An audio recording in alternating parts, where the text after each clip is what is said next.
So imagine you have a goal in mind. You want to get to work in the morning. I used to ask my students a question like this, is like, what? Maybe they're going to write an essay. Why are you writing the essay? Why are you in class? Well, I'm in class because I need this class because it's part of my major. Well, why did you pick a major like that? Well, I'm interested in psychology. Well, why did you come to get a degree? Well, I think I need a degree to get a job. Well, why do you need a job? Well, I need a job to keep body and soul together, and maybe to be productive, and maybe to, establish a name for myself. And why do you want to do that? Well, because, it's part and parcel of living properly. And why do you want to live properly? And well, then, and how would you live if you lived properly? And at that point, people are usually unable to answer. Because you can just push people with questions about why until they run out of explanations. But the point is that you're always doing whatever you're doing because what you're doing is nested in a sequence of goal-directed actions. And those can be more or less sophisticated. If you're not very sophisticated at all, the nesting might be like 2 structures deep. Maybe you're, you're bored and you want to go get drunk, and why? Well, because you don't want to be bored. And if someone pushes you a little farther than that, you hit them. And, you don't want to delve into it. But if you're sophisticated, you have a pretty good hierarchy of answers. So you might say, well, why do you want to be a productive and generous citizen? And like I said, people usually bottom out there. But you could say, well, that's part of reciprocal altruism, and if I'm productive and generous, then that'll encourage other people to be productive and generous, and if we're all productive and generous together, then there'll be more for everyone, and we'll all get along better, and we'll get along for a longer period of time, and that'll make us all more stable, and that'll make our societies better.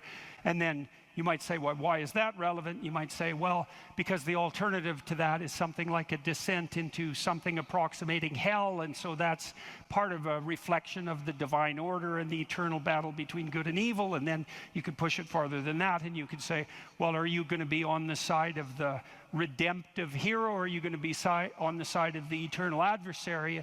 Like, you can keep digging down farther and farther, and the farther down you dig, the more you get down into what you might describe as the implicit religious substrate. And it's very much useful to know that and to make as much of that conscious as possible. So now imagine that you've come to this talk tonight because you've decided to aim up. And maybe you haven't formulated that precisely explicitly, but something is driving you in this direction. And then you come to the talk and you find out that I'm talking about something that isn't what you expected, and it doesn't seem to be moving you along on your pathway forward to that end. And what's going to happen is you're going to be disappointed. And you might be anxious too. You're going to be disappointed because disappointment signals that you're experiencing something that's not relevant to the goal that you are attempting to pursue, and that might in fact be interfering with it. That's what negative emotion does. And maybe if you're disappointed in what I say, that also makes you anxious because you assumed that you would come here and I would say something relevant because you assumed that you knew who I was, and then it turned out that I didn't, and then you don't know who I am, and then you don't know what you're doing here, and then you get anxious. And the reason you get anxious is because that's what anxiety is for. It tells you when the pathway to your goal has been disrupted, so multiple pathways have now emerged. So imagine you're driving your car to work and it quits. And what happens is you get anxious. And the reason you get anxious is because, well, you were beetling along quite nicely in your world, and everything was reduced to like a unidimensional simplicity. You weren't in a car as an object, you were in a thing that took you to where you wanted to go, and it was just doing what it was supposed to be doing. tracking you along the pathway to your goal. And then it fails and you're off on the side of the road and you get anxious because how the hell are you going to get to work? And what if you don't get to work? And is your boss not going to be very happy with you? And maybe this is the third mistake you've made this week. And what if you get fired? And weren't you an idiot for buying this car? Maybe you shouldn't have a car at all. Maybe you should have walked to work. And, you know, maybe you should take a bicycle because after all, that would save the planet. And, you know, and maybe now you have to take your car to a mechanic. But the last time you went to the mechanic, you got ripped off because you're too stupid about vehicles to manage one. And you're kind of stupid about technology in general. And aren't you stupid? And maybe you're too stupid. And isn't your wife going to? That's anxiety, right? And that's the emergence of a multiplicity of pathways, right? And so what anxiety signifies is the degeneration of an attentional hierarchy into multiplicity. And the reason you get anxious and it feels bad is because now your body can't compute how much energy you have to put out in order to get to your goal. And so you can't organize the world. You're apt to use more resources than you'll replenish. And if you continue to do that, then you'll die. And so anxiety is a signal that complexity has reemerged. Chaos, that's the eternal dragon of chaos. Chaos has reemerged because your narrative has collapsed. And so that's negative emotion. That's what negative emotion signifies, is that it's the collapse of an organizing narrative. And so that's very interesting to know. So you feel positive. If I walk on the stage and I know I'm supposed to go to the front of the stage, say, and the reason I want to do that is because I know I have to talk to you, and that's and I want to talk to you because I think it's valuable to talk to you, etc. That's nested in a hierarchy of value. And if I see a clear pathway to the front of the stage, then that actually produces positive emotion. And that positive emotion impels me forward, because positive emotion does impel you forward. That's what it's for. That's how positive emotion is linked to action. So if you're enthusiastic because you can see a pathway forward to a valued goal, and that enthusiasm manifests itself. This is true even neurochemically. It manifests itself as positive motivation to move forward. And not only that, if you're moving forward and it's working, your brain tracks the fact that it's working, and then that's linked to dopamine release, by the way, which is what cocaine releases. It's linked to dopamine release. And the other thing your brain is doing, even when you're just walking to where you want to go, if you're successfully walking there, your brain tracks what you're doing. There's circuits that are activated while you're doing it.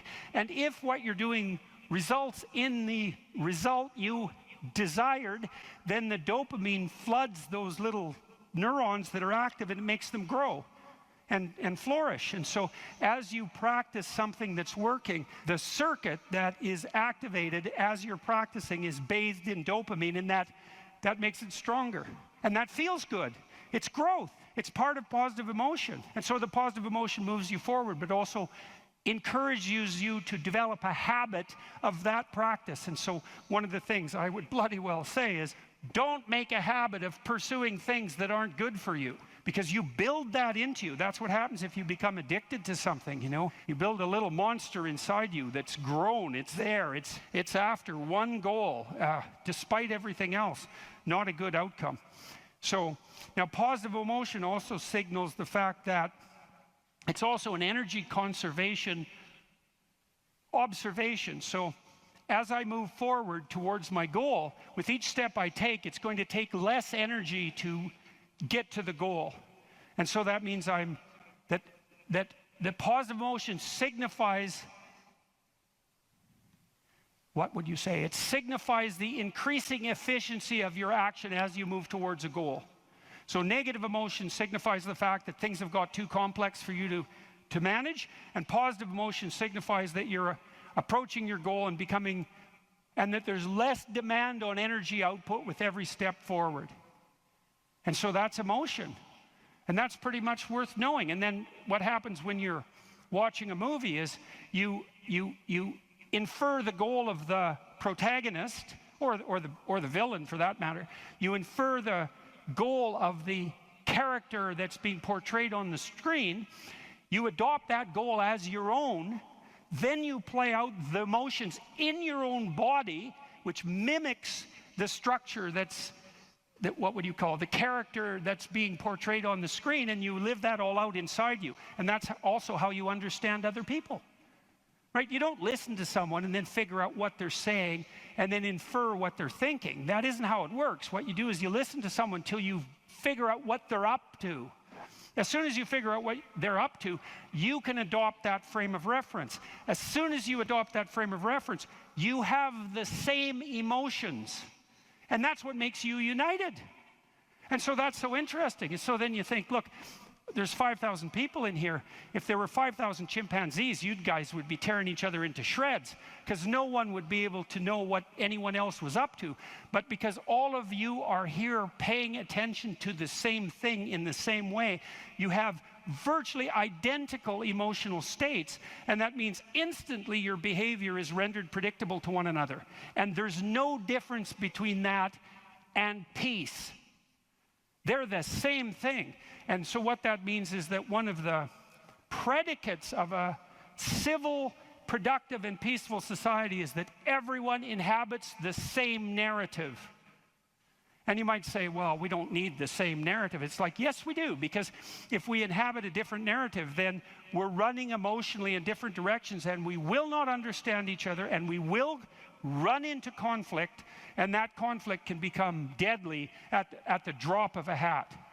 And so it's a precondition for a civil society that everyone is united in the same narrative. And then that begs the question, right? What is the narrative insofar as we're unified? And another question, which is, what should the narrative be? Right? Now, the postmodernists figured out that we looked at the world through a story, but they said their mantra is they became skeptical of meta-narratives, which are uniting narratives. And that's all well and good to be skeptical about meta-narratives, but you run into the problem of internal disunion, because if you don't have a uniting narrative, then you're divided against yourself, and you run into the problem of social disunity, because if we're not looking at the same thing for the same reason, then we can't get along. And those are big problems. Now, the way the postmodernists glided over that immense cataclysmic problem was to offer the proposition that the narrative that unites us is just one of power and oppression, right? And that the fundamental motivation that guides, first of all, even your internal organization, your own internal tyranny, you're oppressing your id or your natural self. And then if you establish a relationship with someone like a marriage, well, that's just a manifestation of patriarchal oppression. And if you organize a business relationship, it's a relationship of mutual exploitation, and so far and so on, all the way up the political hierarchy, all the way back into the past. A more dismal view of human existence couldn't possibly be formulated. And I always think about it as a kind of implicit confession. It's like, so you think the world's all run by power, do you?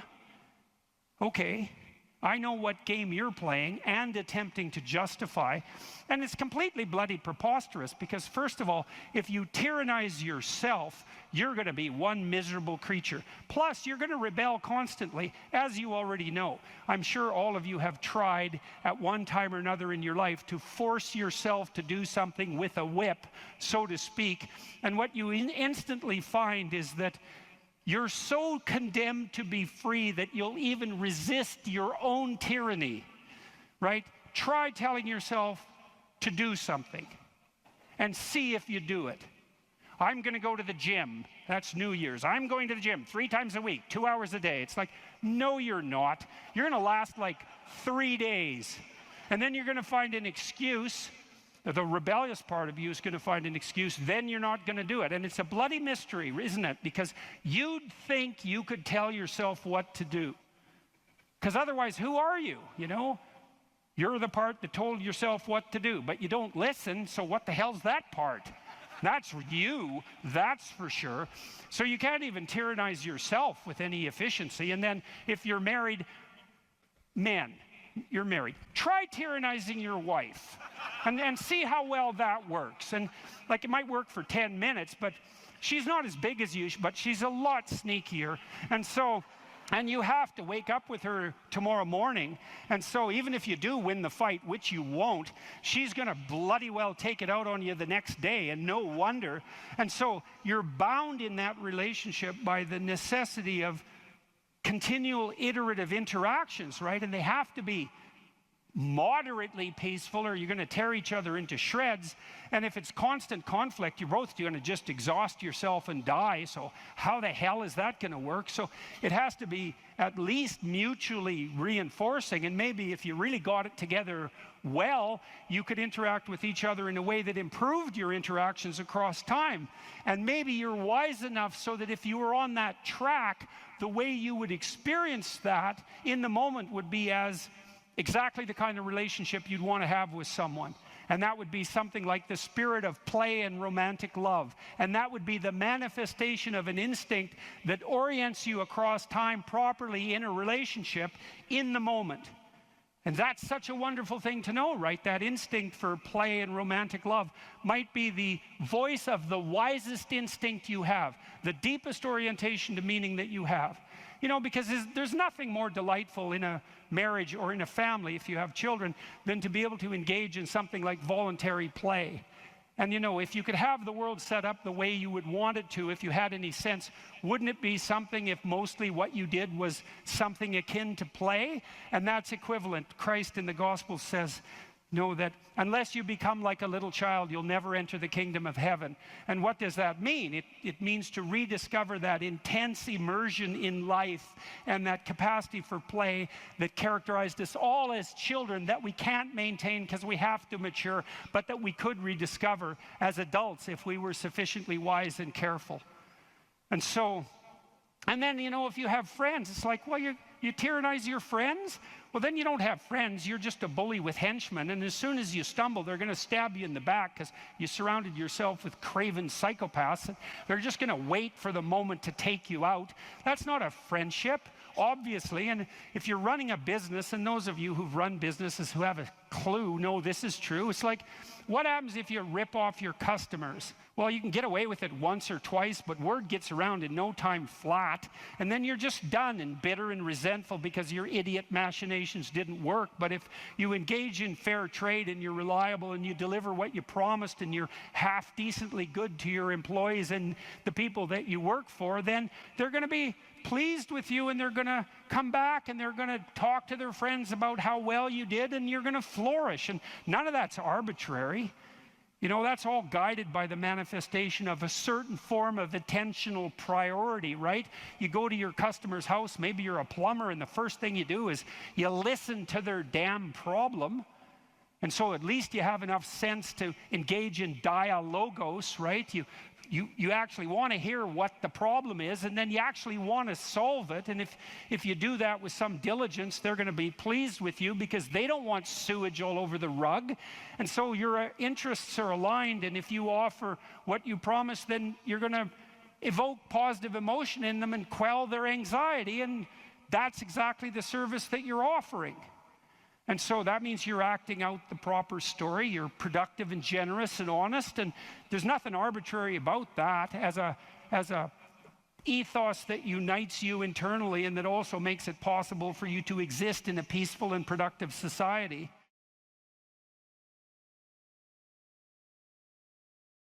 When I talk to people about doing the future authoring program, they often put it off, and it's not surprising because it's hard. But it's more than that. They think, well, I don't know how to write. I'm going to do a bad job. I don't really like assignments. I'm going to have to do it perfectly. I need to wait till I have enough time. And like one of those is enough to stop you cold, and all 5 of them, you're just done. And so I tell people, do it haphazardly, a tiny bit at a time, and badly, because you can do that. I tell my students when they're doing their theses, master's thesis, write a really bad first draft. And then we have a little conversation about that because they don't think I mean that. Because it sounds like a cliche in some sense. It's not a cliche. It's not a cliche at all. It means you're a terrible writer. But if someone put a gun to your head and said, you have to have your 100-page thesis done by next Monday or I'll shoot you, but I don't care how terrible it is, you would sit down and write it. And the thing is, then you have it, right? Then you have something, and then you can fix it. You can iterate and fix it. That bad first draft, that's the most valuable thing. And so that's what you need. You need a bad first draft of yourself. And there's an idea that Jung developed about the trickster and the jester, the comedian, right? That the trickster is the precursor to the savior. That's one of the things I learned from Jung that was just, it's so unlikely. You'd never think that. It's so amazing that might be the case. But the satirical and the ironic and the troublemaker, the comedian, the fool is the precursor to the savior. Why? Because you're a fool when you start something new. And so if you're not willing to be a fool, then you'll never start anything new. And if you never start anything new, then you won't develop. And so the willingness to be a fool is the precursor to transformation. And that's the same as humility. And so if you're going to write your destiny, you can do a bad first job. You're going to get smarter as you move forward. That's the thing, is that, so something beckons to you. That's what happens here. Maybe the star that Geppetto wished on was the wrong damn star. But at least it was a star, right? At least it was in the sky. At least it moved him forward. And so you say in your life, well, something grips you and fills you with interest. And you think, well, should I do that? And the answer is, if not that, then something. What if it's a mistake? It's a mistake. Rest assured. What do you know? You're going to stumble around, right? And what's going to happen is this. You're going to move you're going to not stay in stasis. You're not going to wander around in circles. And I see people like that. They said, well, I never knew what to do, and now I'm 40. It's like, that's not so good. That's not so good. And you might say, well, and there is a literature, too, that suggests that people are a lot more unhappy when they look back on their lives about the things they didn't do than they are about the mistakes they made while they were doing things. And so that's really worth thinking about, too, because there's redemptive mistakes. And a redemptive mistake would be a mistake that you make when you go out and try to do something. You know, you think, okay, I'm going to try to do this. When you're not good at it, you make a bunch of mistakes. It's like, well, what's the consequence? If you pay attention, is you're not quite so stupid anymore. That's the thing, is you've been informed by the results of your errors. And so what happens is you follow the beacon, you follow the light. And you're blind, so you don't know where the light is. It's dimly apprehended only, and you're afraid to follow it. But you decide to take some stumbling steps towards it. And as you take stumbling steps towards it, you become illuminated and enlightened and informed because of the nature of your experience, because you're pushing yourself beyond where you are, and you're going into the country that you have not yet been in, and you learn something. And so what happens then is the star moves. You move 10 feet towards it, and you think, no, that's not right. I didn't get it right. It isn't there. It's actually there. And so then you see it somewhere else, and you shift yourself slightly, and you move forward. And that's what happens, is that you continue as you change. The thing that guides you forward moves, right? It's like God in the desert in Egypt, the pillar of light that you're following. It's moving. It's not a permanent thing. You move towards it, it moves away, it guides you forward. And so you say, well, is what I'm aiming at paradise itself? And the answer to that is no, because what do you know? You couldn't see paradise if it was right in front of you, but you might get a glimmer of it. And so you move towards it, and you grow. And then the next time you open your eyes, you see a little bit more clearly. And that's what happens, is that just happens over and over, right? It keeps moving. And so you move like this. But the thing that's so cool is that all those zigs and zags, you say, and each of those zags and zigs is a catastrophe. I hit a wall, my God, and then I had to die a little bit, and I barely got back up. It's a phoenix transformation at each turn, and it's painful. But the thing is that even though you've traveled 20 miles, let's say, on that road, and you've only moved 3 miles forward, you've moved 3 miles forward instead of falling backwards, because that's the thing too, is that if you stand still, you fall backwards. You cannot stand still, because the world moves away from you if you stand still. And there's no stasis, there's only backwards. And so if you're not moving forwards, then you're moving backwards. And that's more of the underlying truth of the Matthew principle. To those who have everything, more will be given. From those who have nothing, everything will be taken. It's a warning. Do not stay in one place. Well, as you zig and zag, maybe the cataclysm of each transformation starts to lessen. There's not so much of you that has to die with every mistake. And maybe you end up oriented at least reasonably properly. And if you were sensible, that would have been your trip. But it wasn't, right? It's that. And perhaps it's a lot worse than that. Perhaps there's no shortage of backtracking. But it doesn't matter, because as you stumble forward, you illuminate and inform yourself. And perhaps that's partly because the world is made of information. And if you encounter it and tangle with it, then it informs you. And then you become informed. And then you're information. And then you're ready. Your attention, for example, is mediated by unconscious forces. And you know that perfectly well. And this is another Freudian observation. You know, if you're sitting down to study, for example, your conscious intent is to study. But you know perfectly well that all sorts of distraction fantasies are going to enter the theater of your imagination non-stop and annoyingly. And there isn't really a lot you can do about that except maybe wait it out.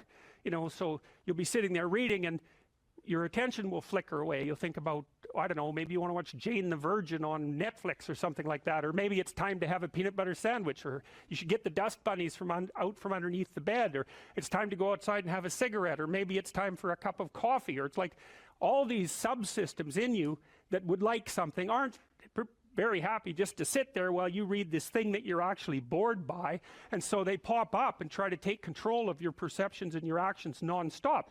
Maybe you think, well, this is a stupid course anyways. Why do I have to read this damn paper? And what am I doing in university? And what's the point of life? It's like you can really get going if you're trying to avoid doing your homework. And then you might think, well, what is it in you that's trying to avoid? Because after all, you took the damn course and you told yourself to sit down. Why don't you listen? Well, because you're a mess. That's basically why. You haven't got control over yourself at all. And no more than I have control over this laptop. Okay, so there's the memory function of the unconscious, and there's the dissolutive function. That's an interesting one.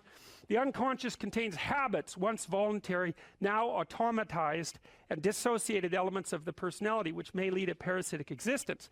That's an interesting one. I would relate that more to procedural memory. You know, so what you've done is practice certain habits, whatever they might be. Let's call them bad habits. And you like those things to get under control, but you can't. So maybe when you're speaking, for example, you use like and you know, and you say a lot. And you've practiced that, so you're really good at it. And you'd like to stop it, but you don't get to, because you've built that little machine right into your being, right? It's neurologically wired, and it's not under conscious control. And anything you practice becomes that. It becomes part of you, and that's another element of the unconscious, a different part. And then there's a creative part, which is that, well, you know, you're sitting around and maybe you're trying to write something, or maybe you want to produce a piece of art or a piece of music, or maybe you're just laying in bed dreaming, and you have all these weird ideas, and especially in dreams, it's like, where do those things come from? And even more strange, one of the things that's really weird about dreams, and almost impossibly weird, is that you're an observer in the dream. It's like a dream is something that happens to you. Well, you're dreaming it, theoretically, so how is it that you can be an observer? It's almost like you're watching a video game or a movie, but you're producing it, at least in principle, although the psychoanalysts would say, well, no, not exactly. Your ego isn't producing it. Your unconscious is producing it. It's a different thing. It's a different thing. And of course, Jung would say, well, it's deeper than that. The collective unconscious might be producing it. It's in some sense, it isn't you exactly, or it isn't the you that you think of when you think of you. And that's the ego from the Freudian perspective, the you that you identify with. That's the ego. And outside of that is the unconscious. The id, that's more the place of impulses. And you could think about those as the biological subsystems that can derail your thinking, right? And that govern things like hunger and sex and aggression and your basic instincts is another way of putting it.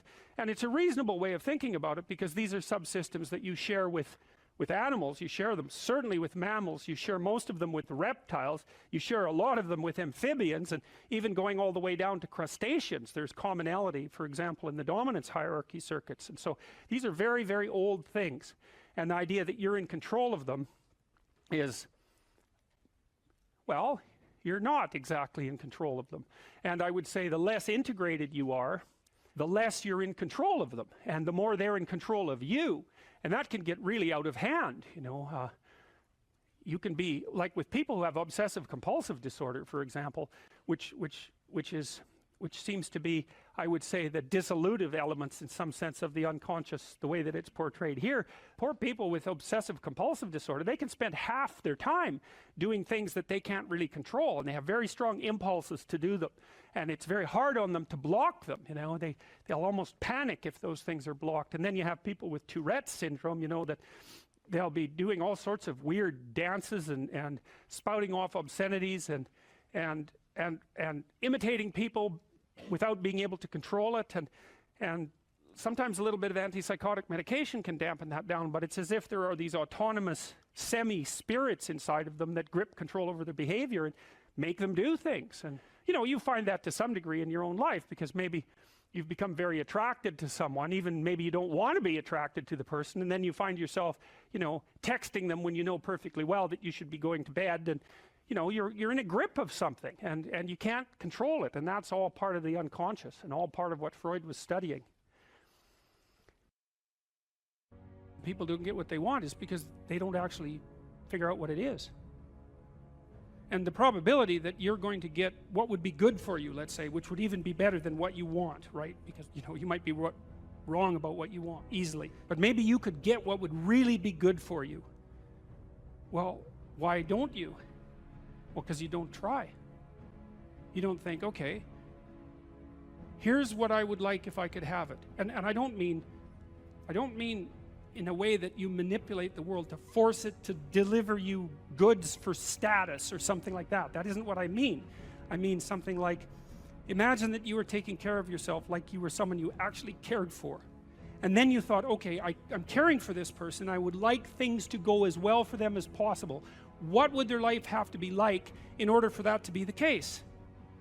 Well, people don't do that. They don't sit down and think, all right, you know, let's figure it out. You've got a life. It's hard, obviously. It's like 3 years from now, you can have what you need. You got to be careful about it. You can't have everything. You can have what would be good for you, but you have to figure out what it is, and then you have to aim at it. Well, my experience with people has been if they figure out what it is that would be good for them, and then they aim at it, then they get it. And it's strange because they don't it's a strange thing. It's not quite that simple, because you know, you may formulate an idea about what would be good for you, and then you take 10 steps towards that, and you find out that your formulation was a bit off, and so you have to reformulate your goal. You know, so you're kind of going like this as you move towards the goal. But a huge part of the reason that people fail is because they don't ever set up the criteria for success. And so, since success is a very narrow line and very unlikely, the probability that you're going to stumble on it randomly is 0. And so there's a proposition here, and the proposition is, if you actually want something, you can have it. Now the question then would be, well, what do you mean by actually want? And the answer is that you reorient your life in every possible way to make the probability that that will occur as certain as possible. And that's a sacrificial idea, right? It's like, you don't get everything, obviously, but maybe you can have what you need. And maybe all you have to do to get it is ask. But the asking isn't a whim or today's wish. It's like, you have to be deadly serious about it. You have to think, okay, like, I'm taking stock of myself. And if I was going to live properly in the world, and I was going to set myself up such that being would justify itself in my estimation, and I don't mean as a harsh judge, exactly what is it that I would aim at? Sit on your bed one day and ask yourself, what remarkably stupid things am I doing on a regular basis to absolutely screw up my life? And if you actually ask that question, but you have to want to know the answer, right? Because that's actually what asking the question means. It doesn't mean just mouthing the words. It means you have to decide that you want to know. You'll figure that's out so fast it'll make your hair curl.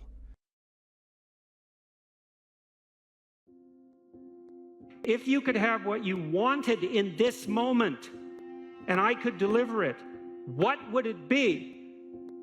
How much of the mess that you see around you would vanish if the mess that you could put straight was put straight. You know perfectly well that if you put your mind to it and you make the proper sacrifices, there are things you can set straight. What advice do you have for a young man in his 20s? Make a plan. Look at what you're interested in. Get disciplined about something.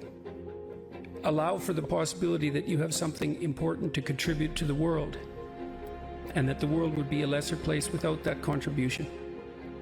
Don't be afraid of taking on responsibility.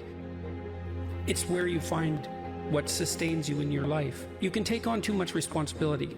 You have to be cautious in that regard, but that's a less common problem than not taking on enough. A lot of the things that people regard as traps are actually the means to their life.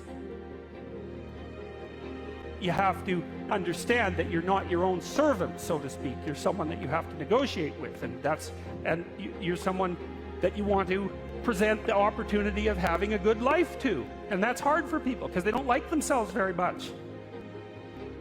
You have to believe that your action has some redemptive possibility, because why would you do it otherwise? And you might say, well, I kind of believe that. It's like, well, that's not good enough. You know, you kind of got to throw yourself all into it. And what's the cost anyways? It's not like you're going to get out of this alive. So you're pretty much all in, whether you want to be or not. And maybe if you were voluntarily all in, things would be a lot better than they are.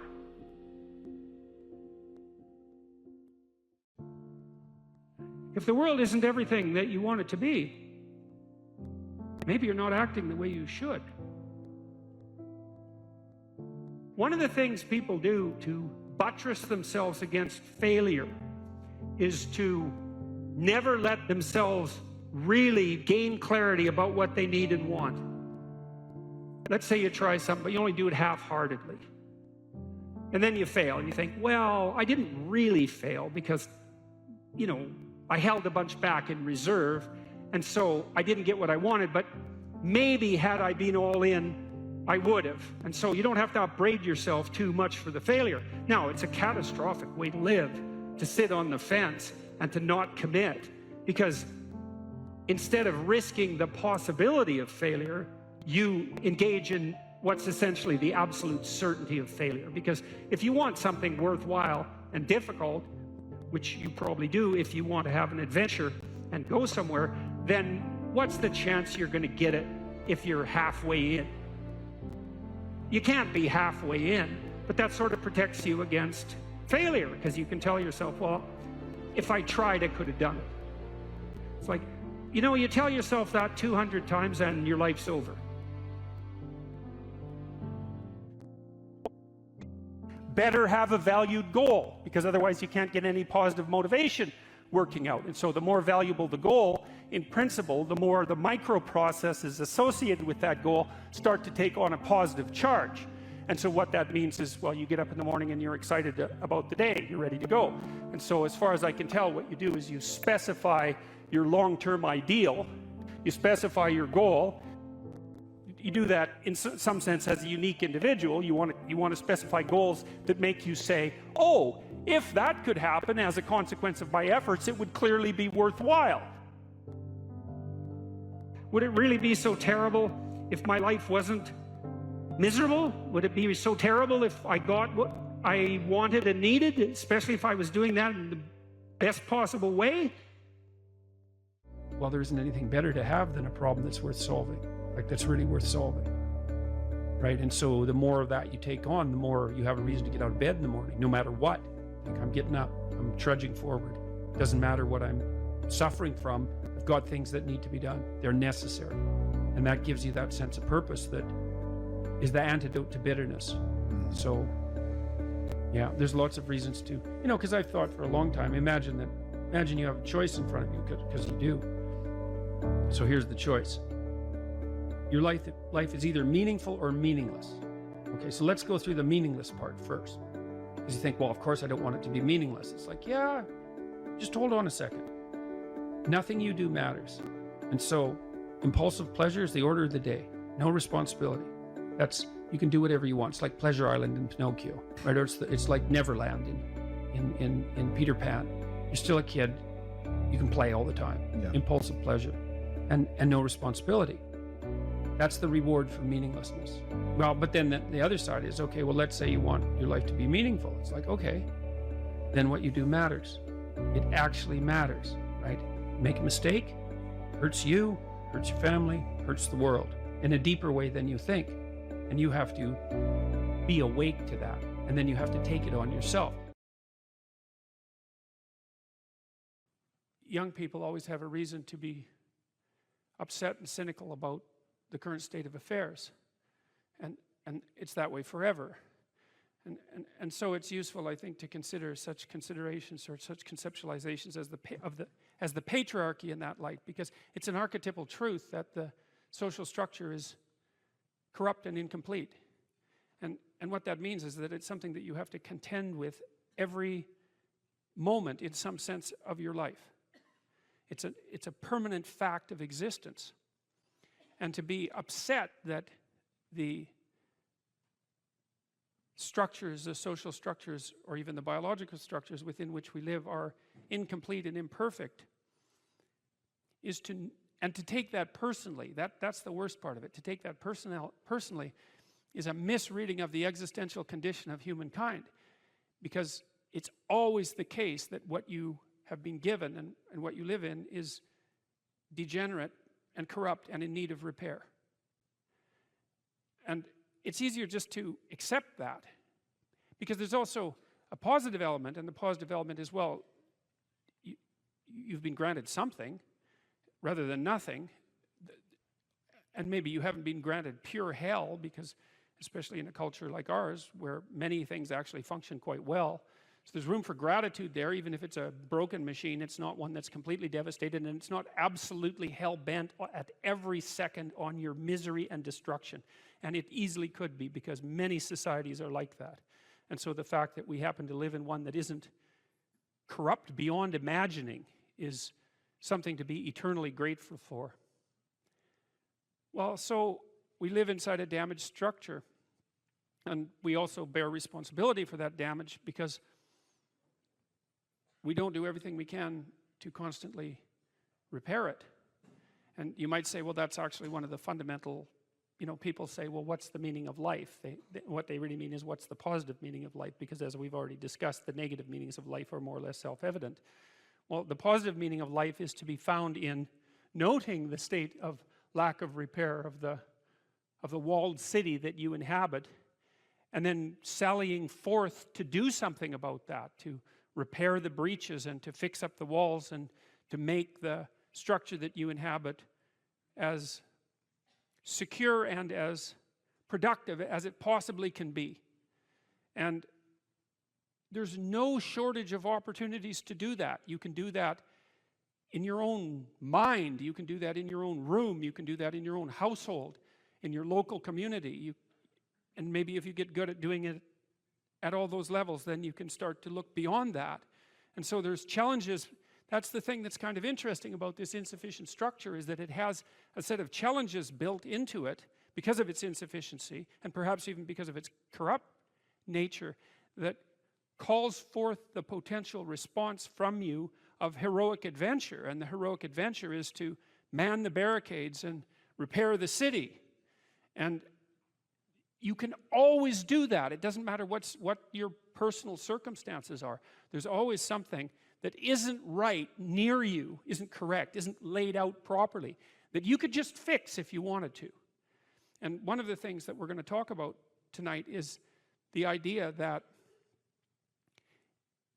if you adopt an attitude that's like that, that the role that you should play is to make things better wherever you are, however you can, that what would actually happen would be that things would get better wherever you are in all sorts of ways, and that we've really, as a species, you might say, or maybe even as singular individuals, we've explored that rarely. It isn't something that's put forth as a proposition that often, and it's quite surprising to me. And I had an interesting experience the other day. I went to the keg. I go there because I have food allergies, and they're very careful with people who have food allergies. And the waiter took me to the table, and he said that he had been watching my lectures, and that's a very common experience. And he was happy about that, and he said that he'd had 2 promotions at the keg in the last 4 months because he'd been watching my lectures. And like, I really found that an affecting experience, because, you know, you might say, well, he's working as a waiter at the keg and there's nothing particularly heroic about that. And I disagree with that, actually, because I don't care where you're located, you can do a hell of a job, and I mean that literally. At whatever job you have, you can take whatever job you have and you can make it a real nice little piece of absolute misery. Or you can act like a civilized human being and notice that no matter where you are, there's a richness and a complexity that's completely inexhaustible right at hand. And then you can take that seriously and you can say, well, I happen to be a waiter at the keg, and perhaps that's not what I expected, and he's a young guy, and perhaps that isn't where I want to end up, but it's not nothing. It's a rich environment, and I can make it a lot better if I want to. I can get along properly with my coworkers and not gossip behind their back, and I can treat my customers properly, and if an opportunity comes my way, I can take it, and I can see what happens. And so he said that's what he'd started doing, and that things were working out much better for him. He was in a much better job than he was 3 months ago. And 3 months, that's nothing, right? I mean, that's a nice trajectory. It's an uphill trajectory, and that's what you want, really. An uphill trajectory is actually even better than being somewhere good, as far as I'm concerned, because one of the things that really makes your life meaningful is the clear realization that you're headed somewhere better than you are now. And then it's even better if you also understand that there's a direct causal relationship between the things that you're doing and the steepness of that incline. And so I get a lot of letters from people like that, and they're most frequently young men, although not always. And they say, well, you know, I've been listening to these lectures and I decided that I'm going to try to take responsibility for my life, and so I've started to stop doing all the stupid things that I know that are stupid, that I know I shouldn't be doing. And I've started doing some of the things that aren't stupid that I know I should be doing, which seems pretty obvious, really, if you think about it. But obvious though it may be, that isn't necessarily what people do. And then they write and say, you can't believe what difference that makes. And they're thrilled about it. And so I'm thrilled about it when I get letters like that, because I really don't experience anything as better than a letter like that or a message like that, because it's so good to see things that aren't so good replaced by something better. And I really do think it's an open question. I truly believe it's an open question to what degree we could make things better if that's what we actually aimed at doing. You know, in some of the stories that we've covered already, the story of Cain and Abel in particular is really an analysis of that problem, which is so remarkable. It occurs so early in this document. It's such a foundational story. And it basically says, well, there's 2 modes of being in the world, right? There's one where you adopt the responsibility for living properly, for being properly, and you make the sacrifices necessary for doing that, and then everything will flourish properly. And the other one is a pathway of resentment and bitterness and rejection and murder and genocide, and that just seems exactly right to me. And so if the positive path beckons, if you can actually see what it is, if you can lower yourself enough to see what it is. Carl Jung said once that modern people didn't see God because they didn't look low enough. It's a phrase I really, really like, because people denigrate the opportunities that are right in front of them. And there's no reason to do that, because what's right in front of you is the majesty of being. That's what's right in front of you. It's inexhaustibly complex and full of potential, and there's no reason to assume that wherever you happen to be isn't as good a starting place as anywhere else. Now, you know, I know some people have terrible, terrible lives. They're in situations that are absolutely unbearable. But I also do know that even situations like that can be made a hell of a lot worse by the worst kind of attitude, that's for sure. So anyway, so that's where you are. You're in a damaged structure. You're a damaged structure. You're in a damaged structure. But, you know, at least it's got some walls. You know, you're not being fed to the lions on a regular basis, so that's a good thing. And you can emerge forward, you know, heroically, magically, to confront the chaos that constantly threatens the structure within which you live, and you can free something as a consequence of that. You can learn something, you can strengthen yourself. That's the other thing, because what you're actually made of, in many ways, that what informs you, what you're made of, is what you encounter when you voluntarily encounter the unknown. And so the more you voluntarily encounter the unknown, the more you get made of. And the more you get made of, the more there is to you. And then the more you're good at encountering the unknown and restructuring order and calling forth proper order out of the potential of being. And God, you got to think, why wouldn't you do that since you can do that? And it's an endless mystery. You know, I think part of it is that people, well, it's also encapsulated to some degree in the story of Adam and Eve, because what happens to Adam is when he becomes self-conscious, right? He becomes ashamed of himself and regards himself as a lowly sort of creature. And there's endless reasons why people would do that, because of course we're rife with imperfection, and so he hides from God. And I think that's actually the answer to the conundrum, which is that people don't aspire to the highest good because they're deeply ashamed of themselves and their weaknesses and their insufficiencies. And so that's not the only reason. I mean, there's the desire to avoid responsibility, and there's all the negative motivations as well, like resentment and hatred and the desire to make things worse. I don't want to, you know, give us too much of a break, but it's something like that. But it's okay to not be in a very good place if what you're trying to do with that not very good place is make it better. And one of the things I really have learned as a clinical psychologist is that you just cannot believe how powerful incremental progress is. You can do the calculations like, it's like compound interest, you know. If you make your life 0.1% better a week, man, in 2 or 3 years, you're in such a better place than you were that it isn't even like the same domain. And if you keep that up for 10 years or 20 years, you know, especially if you're young and you start early, you start to straighten yourself out and fix the things that you can fix, you can transform your lives in ways that are completely unimaginable. And God only knows what the upper limit of that is in terms of human possibility, because we are amazing creatures, you know, when we really get our act together and stop running at 10% of our capacity, you know. So that's what you do. You've got, you know, the fact that things aren't exactly the way they should be at least gives you something to do, you know, and that's maybe something great to do, because there's no shortage of suffering and trouble that besets the world that you could conceivably ameliorate in some way. And the utility and meaning, the utility of that and the intrinsic meaning of that is self-evident. So it also makes me curious about nihilism, for example, and despair, because I mean, I understand those emotions, I understand them deeply, and the intellectual mindset that goes along with it, but they just seem beside the point to me in some sense, because there are so many things that need doing that all you really have to do is open your eyes and look at them and then decide that you're actually going to do something about them. And you might think, well, what's within my scope of influence is so trivial that it's not worth doing. It's like, it won't stay trivial for long if you do it.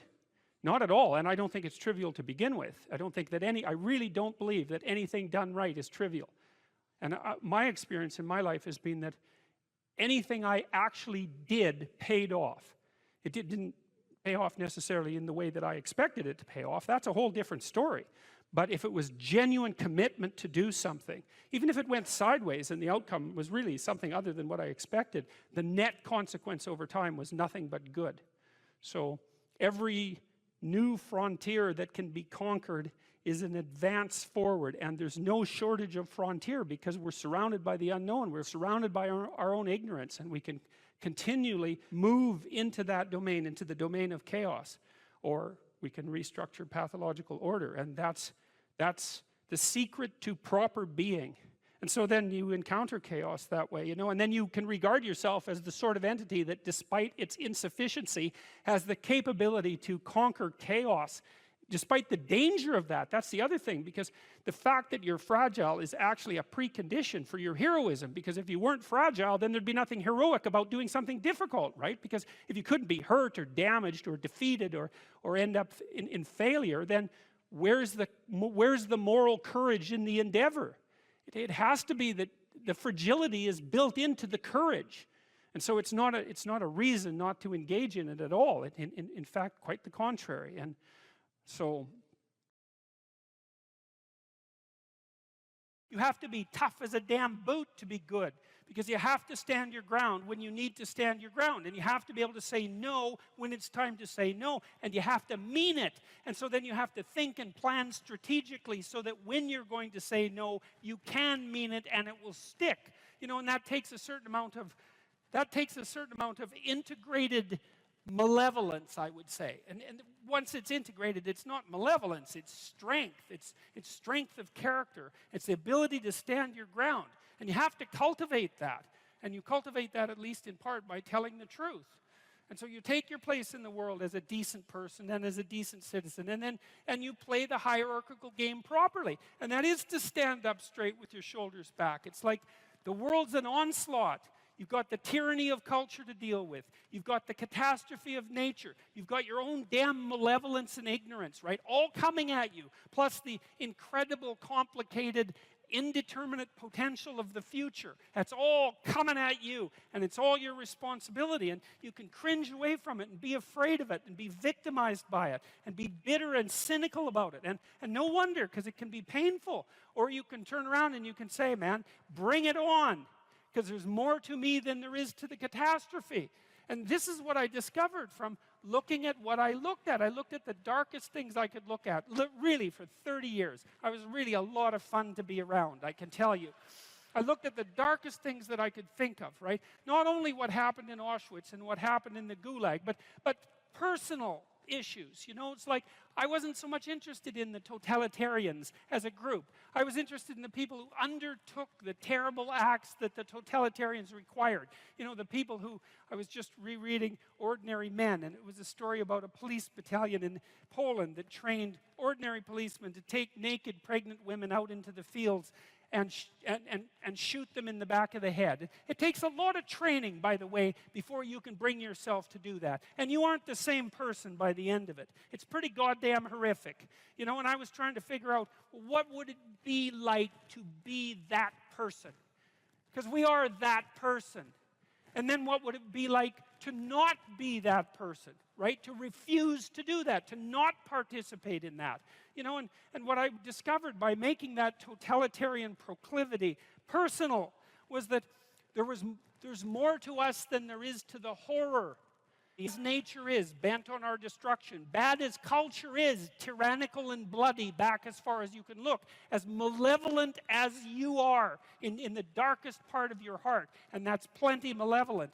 The possibility that's within you that can well up, the courage and the truth and the ability and the skill and the willingness to set things right, if you are willing to set them right, is more powerful than all of that.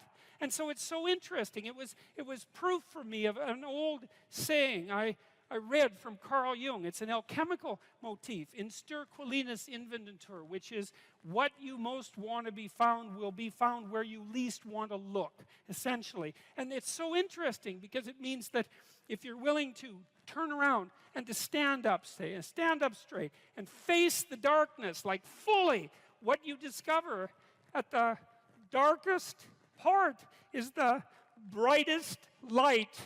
And that's something that's so much worth discovering, because there's going to be terrible darkness in your life.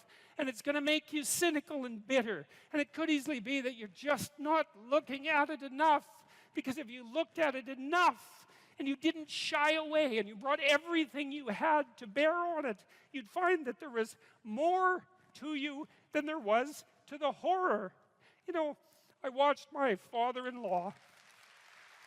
I'll end with this. And you know, you don't know, because you're not bringing your A game to the table with all that cynicism and bitterness and resentment and willful blindness and avoidance. Maybe you're playing at 60%. It's not good enough, because there's too much of what's bad for 60% to be good enough. It's like you need 90% or 95% or 100%. When about 15, 20 years ago, my mother-in-law developed frontal temporal dementia, which I wouldn't recommend.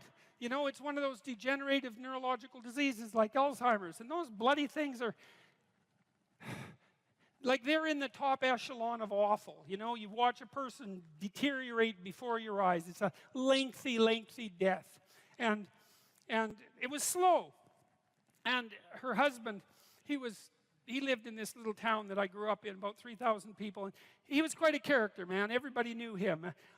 I bought him a Foghorn Leghorn t-shirt once, because that's kind of what he was like. He was loud and sort of bombastic, but he stood up straight, I can tell you. And he played the fool a little bit, mostly for the amusement of people, but he was no damn fool. And I always admired him and liked him. And the feeling was mutual, thank God, since I married his daughter.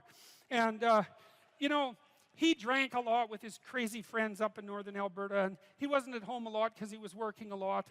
And you know, he was kind of a party animal about town, but a good businessman and a good man.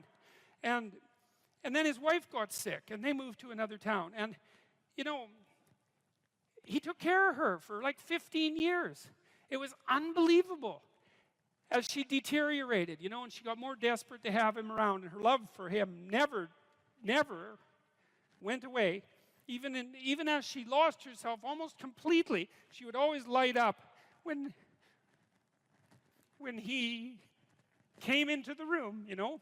And he took care of her right till within weeks of her death. He had to finally put her in an old folks' home because he was no longer strong enough to lift her up from the chair. And we interacted with him a lot, you know, because we were trying to help him figure out how to cope. And we had signs put up in the house, electronic signs that would tell her when he was leaving, so that she would know where he went. And we had recordings in the bathroom so that she knew what to do when she went into the bathroom. And we tried to do everything we could to not make this absolutely bloody, atrocious experience complete hell. And he participated the whole way, you know, and it was really something to see. It was really it left me with a tremendous sense of admiration for him, but not just for him, but for people who can do that, you know. And if there was a new decline, he took it on, and he didn't complain about it. And he tried to do what he could, you know. And like, it was no picnic, don't get me wrong, but it wasn't hell. And then we were all gathered around the deathbed, my wife's mother's deathbed, and the family was there, and they got along pretty well, you know. Her sister's a palliative care nurse, and the other one's a pharmacist, and none of them are particularly afraid of illness and death. You know, they're a pretty tough group. And so, you know, they made sure their mother's lips were wet while she was no longer eating or drinking, and tried to make her comfortable. And they were around the deathbed, and they were kind of getting along, you know. It wasn't Family Feud at mother's death time, and that was kind of nice. And she died, and that was that.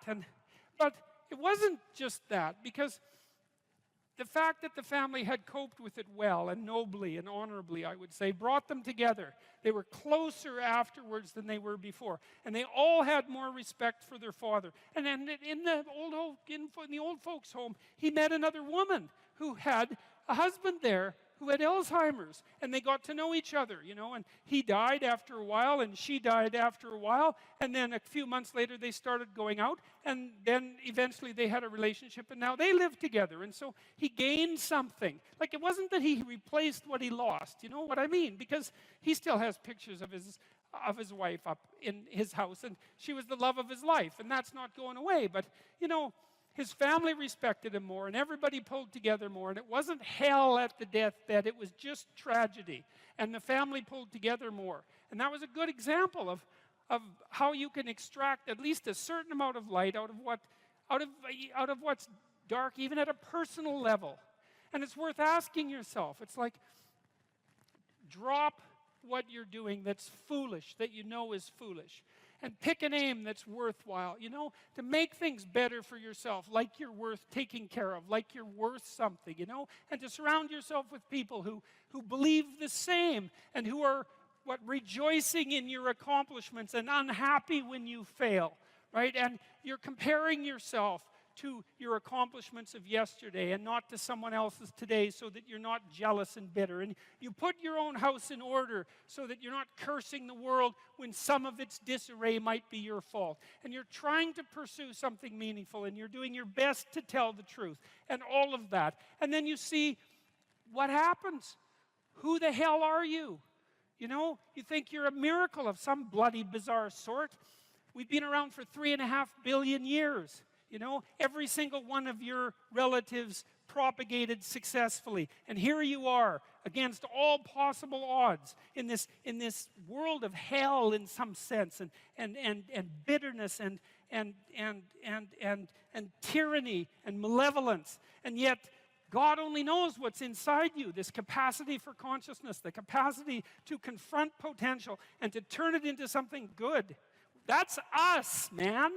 That's the Western story. That's the individual as the cornerstone of the state. That's our responsibility, and it really is who we are. If you're resentful about something, well, first of all, you should notice, I'm resentful. And that's kind of humiliating because no one's proud of being resentful. It's a shameful emotion. Well, so then why are you resentful? Well, there's only two reasons as far as I've been able to tell. One is that you're allowing yourself to be taken advantage of, or you're being taken advantage of. Sometimes you're not allowing yourself. Sometimes you're a child being abused by their uncle. You're not allowing yourself. You can't do anything about it. You're resentful because you're being taken advantage of, or because you're immature. It's one of those two things. Figure out which it is, and then take the steps necessary to address it. Living a life without resentment is a great goal. People are often resentful if they see that responsibility has been abdicated. Why isn't that person doing their job? It's like, well, hey man, step in at your workplace, in your family.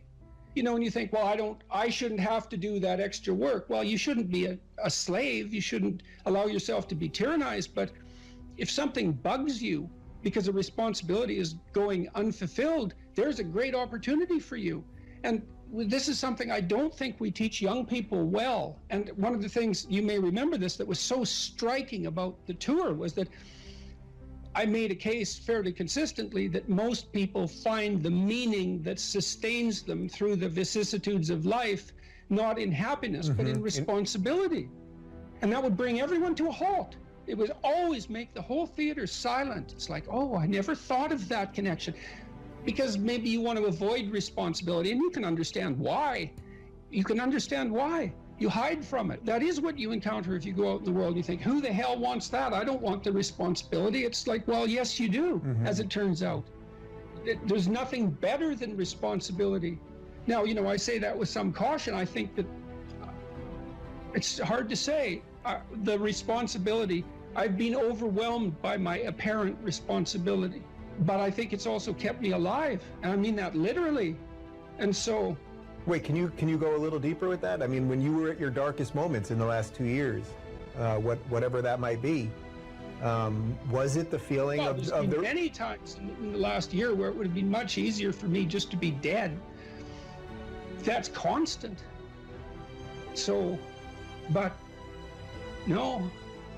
But is it but no because of something in you, or is it but no because of the people that you would have abdicated that responsibility of the people, or is that ultimately the same thing? Yeah. Well, I do think the two aren't easily distinguishable, but it's definitely that. It's definitely that. You know. And it's one of the chapters, the last chapter, is be grateful in spite of your suffering. You know, you need a meaning to sustain you through suffering, and it is the case that you find that in responsibility. Well. And so it's good advice for anyone who's at work. You're resentful about this and that because people aren't pulling their weight. Pull it. See what happens. You become indispensable instantly. You'll know everything. And maybe that job won't be for you, or maybe that relationship won't be for you, but you'll take your hard acquired wisdom and go elsewhere and flourish there. So, you know, this kid stopped me. I think I wrote about this in this book. Kid stopped me in a restaurant one day when I was walking in, and he said, and he had an undergraduate degree, and he was working as a waiter in a chain steak place. And he stopped me and he said, you know, about 6 months ago, I was watching one of your lectures and I decided to stop being resentful about my job. And he was resentful because he had a university degree and he's working as a waiter. You know, and look, I don't have anything against waiters. It's like a waiter can make your evening, you know, hooray. He said, well, I decided I'd start trying at my job, like really trying, as if it was worthwhile. He said he got 3 promotions in 6 months, like he's just rocketing up the power hierarchy. Well, it's not power, it's competence if it's well run. You know, and places are full of opportunity. There's always people out there who are doing far better than you on pretty much anything you want to imagine. And if all you're doing is seeing yourself in their reflected light, let's say, then it's going to be pretty damn dismal. But it's not a good comparison because, well, first of all, there's danger in just comparing yourself to others, period, because they're not you. And God only knows what struggles they had to undertake to get to where they were, or what burdens they're currently carrying that you're not aware of. But you can certainly contrast yourself with yourself. And that's a lot better. It is the only way. Well, it's also the only way of really measuring anything approximating proper improvement. You can actually tell when you're a little better than you were yesterday. Right. And you can actually do that. That's another thing that's so interesting about it, is that you can actually make yourself a little better in some way, pretty much. Well, I don't know if it's at every moment, but you can certainly do it every day. Let's say you want to become who you could be in the fullest sense. So let's say you're someone who's going to solve some serious problems. Okay, the first thing you have to do is admit to the seriousness of the problems. That's no joke. And so the first thing is just the terror of the problem itself. And that's enough to paralyze me. And that's the Hydra, that's the Gorgon with the head of snakes. It'll paralyze and turn you to stone. That's the basilisk in the Harry Potter series. Mm-hmm. You look at it and it turns you to stone and lurks underneath everything, right? And it's malevolence and tragedy. And so there's that. And then the next is, well, you're going to take responsibility for that? You're really going to do that, are you? That's a hell of a load, man. And so it's daunting to even consider that. And then there's the discipline and responsibility that necessitates, which is also daunting. It's like, oh my God, the problem's that serious. I'm really going to have to get my act together in order to not contribute to it, much less solve it. And so the problem is terrible. And then the solution is daunting. But the upside of that is like, well, there isn't anything better to have than a problem that's worth solving, like that's really worth solving. Right. And so the more of that you take on, the more you have a reason to get out of bed in the morning, no matter what. Like, I'm getting up, I'm trudging forward. Doesn't matter what I'm suffering from. I've got things that need to be done. They're necessary. And that gives you that sense of purpose that is the antidote to bitterness. Okay, well, let's say you want your life to be meaningful. It's like, okay, then what you do matters. It actually matters.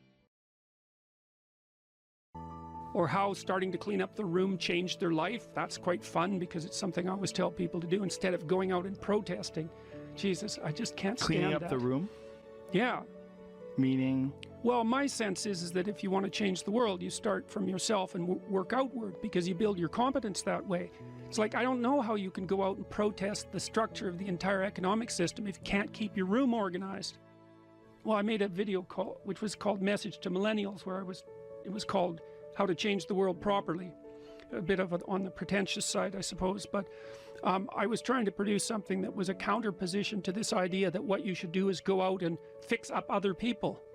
You know, that's just not right. And there's a New Testament line about that, something about, you know, not worrying too much about the log in your neighbor's eye, or about the speck in your neighbor's eye when you have a log in your eye. What would the world be like if people stopped avoiding the things they knew they should do?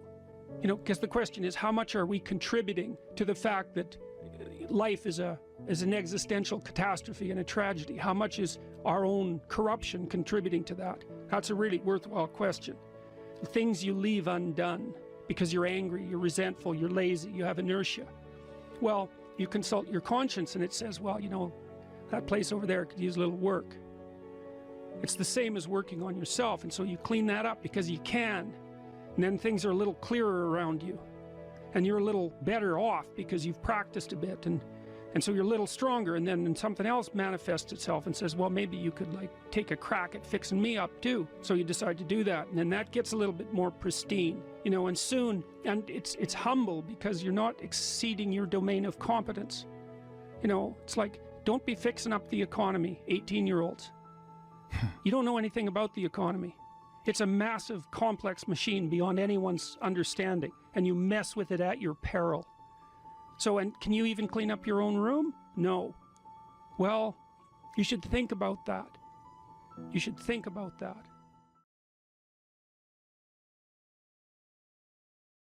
I think actually that people are quite hard on themselves, and You know, this is one of the reasons that I believe that the presumption of innocence that characterizes our legal system is such an absolute bloody miracle. I cannot figure out how in the world that idea ever came about and developed universal acceptance. It's so unlikely. You know, if you deal with people in a clinical setting and they're somewhat depressed, which is not uncommon, and they've done something that they are guilty about, independent of whether they've done something that they feel guilty about, independent of whether they're actually guilty, they tend to take themselves apart. Now, that's especially true if you happen to be high in trait neuroticism, which is one of the big 5 traits: extroversion, which is a positive emotion dimension; neuroticism, a negative emotion dimension; agreeableness, which is compassion and politeness; conscientiousness, which is orderliness and industrious; and openness, which is intellect and openness proper, something like creativity.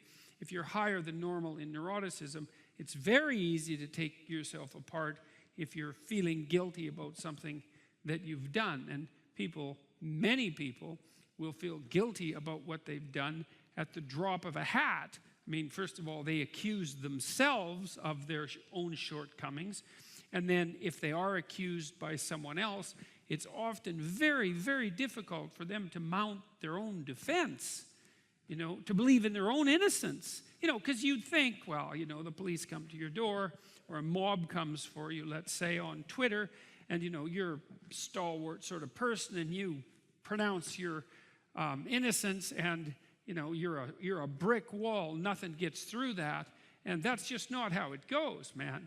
If the mob comes for you on Twitter, the probability that if you're a reasonably well-socialized person, that you're going to be wondering what you did wrong and how you should apologize and what you should do to put yourself back in the good graces of the community is extraordinarily high. You know, because, well, you probably have done some things wrong in your life, and you probably are guilty about this and that, and perhaps you didn't conduct yourself perfectly. And so it's very difficult for you to mount your own defense, to presume your own innocence and mount your own defense, which, by the way, is why it's a very good reason to have a lawyer. And one of the things I would say, I'm dead serious about this. I've worked with legal cases a lot and learned a lot about the limitations and lack thereof of police ability to question you, for example. And if you're ever accused of something serious, then do not talk to the police until you have a lawyer, because you will definitely get yourself in all sorts of trouble. And so you might think, well, if you're innocent, and the police will tell you this too, then you have nothing to be afraid of. Of course, that's complete bloody rubbish, because you always have something to be afraid of, and innocence and guilt are relative things, and they're not that easy to determine. So don't be so sure that you can defend yourself, especially for reasons we'll go into, but also don't be so sure that you don't need someone who's professional to stand sort of outside of you and to look at you like an individual among other individuals and to adjudicate your relative guilt or innocence in that manner. You know, in our legal system, you're actually not required to be perfect, and thank God for that. What you're required to be is reasonable, and like a reasonable and let's say somewhat normative human being. You're not required to go above and beyond the duty with regards to heroism, for example. I was involved in a court case. It was quite a terrible case where a woman was up on trial for murder, and she happened to be in the wrong place at the wrong time, shall we say. She was in a motorhome in a junkyard waiting for her boyfriend, and she happened to walk out of the motorhome just as a gang was killing an enemy, I guess, an enemy gang member with rocks. Very, very brutal. And they stripped her naked and told her that they would rape her and that they would kill her child. She had one child, unless she participated in the murder. And so she ended up dropping a rock on the unfortunate gentleman's head, although by all appearances he was well on the way to being dead at that point. And at that point in Canada, the law was there was no excuse for participating in homicide, regardless of the, what would you call, ameliorating preconditions. But they did decrease her culpability substantially because they believed there was genuine reason for her to believe that her life was threatened and that she was going to be subjected to sexual assault, and that her child, I don't think they did threaten her child, but they did certainly threaten her child with no longer having a mother. So in any case, we can get involved in very terrible things, and it's very difficult for us to defend ourselves.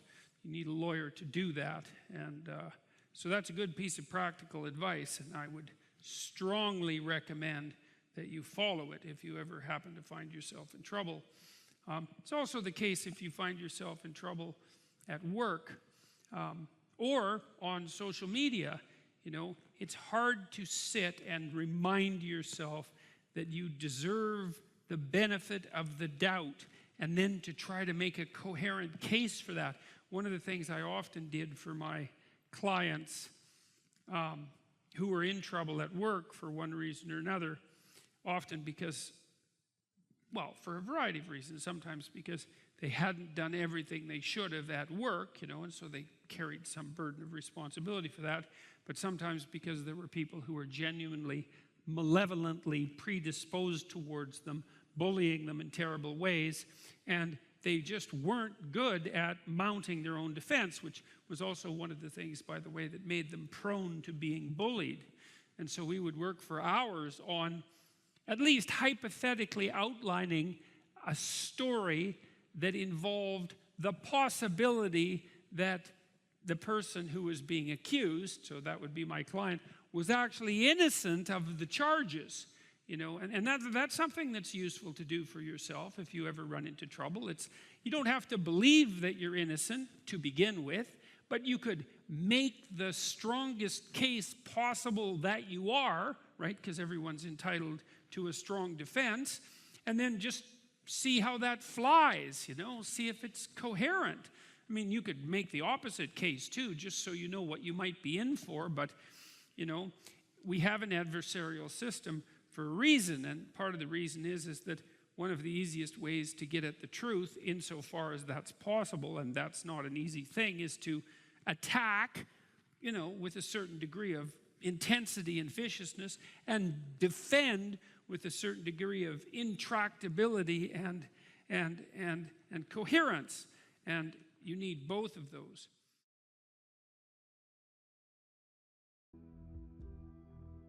I had lots of clients and students who were chaotic in their orientation to life. They didn't know what to do, and they didn't know what to do about not knowing what to do. It's like, I don't know what to do with my life, and I don't know what to do about my ignorance. And my reaction to that, in some sense, wasn't exactly the reaction of a clinician, because not a typical clinician, because typical clinicians are liberal Protestant in their fundamental orientation, and they tend to think of psychological development as something like self-actualization, right? It's really a self-development process. But that wasn't my observation, partly influenced by the developmental psychologist Jean Piaget. I had a more communitarian view of human development than that, and my observation was that most people find the cardinal meanings in their life not as a consequence of the development of their self, whatever that is, but in service to other people, in the adoption of responsibility. You know, because you're told, be responsible, and it's a finger-wagging thing again, you know, that if you were a good person, you be responsible, you do your duty. But no one ever says, well, because that's where you find the abiding meaning in your life, and you need that meaning to sustain you through suffering. And that's definitely the case. You know, I was very ill for a number of years, and a lot of what got me through that wasn't my own special nature, let's say, but the support of my family and the support of my friends and the support of the broader community made a huge difference, not only psychologically, because I knew people were supporting me, but also practically. You build yourself a community, you sacrifice yourself in the service of other people, not so much because you should, although you should, but because that is where meaning is to be found, and you need a deep meaning to sustain you through tragedy. That's the arc. And you find that deep meaning. And you know, there's a notion that it's better to give to receive than to receive, and it sounds like a Hallmark greeting card in some sense. And people are cynical about that too. But yeah, you say that because you should be good and think that. But if you watch yourself, you'll see that it's true, because one of the things that's been really pronounced element in my life is that, you know, people thank me from time to time for things that I've done or said. And there isn't a better experience than that, you know, that you've put something out that's actually a manifestation of what you truly believe, and the consequence of that is part of the redemptive process for someone else. There is nothing that's better than that. Zero, nothing. In fact, I don't think there's anything that's even in the same conceptual universe of that in terms of its intrinsically rewarding properties. There's nothing better than to have people, perhaps particularly people you've never met, tell you that what you have been doing has had a salutary effect on their lives. And so that's a hell of a fine thing to aim for. And why not aim for it, you know? Because you could do it. If you put, I wouldn't even say necessarily that you put other people first, because I think that's a mistake, but I do think it's the case that you treat other people in the manner that you would wish to be treated if you were treating yourself properly. And that's also a sophisticated thing, right? To learn to treat yourself properly. Because that doesn't mean you get to fulfill every momentary whim, because that's what you do when you're 2, and 2-year-olds can't live without their parents. You know, you have to be wise enough to govern your current behavior in light of the future.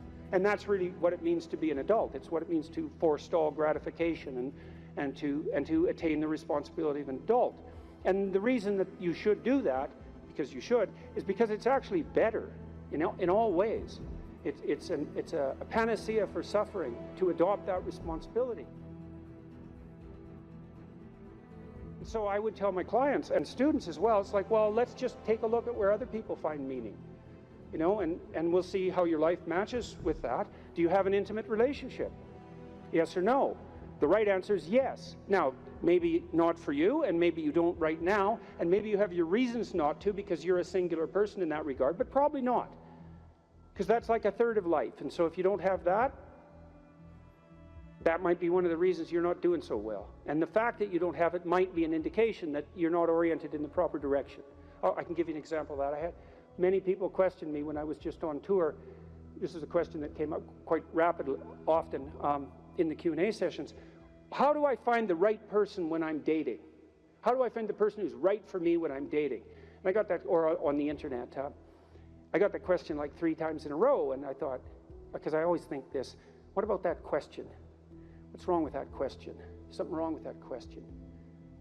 How about, how do I conduct myself so that I am the best possible partner?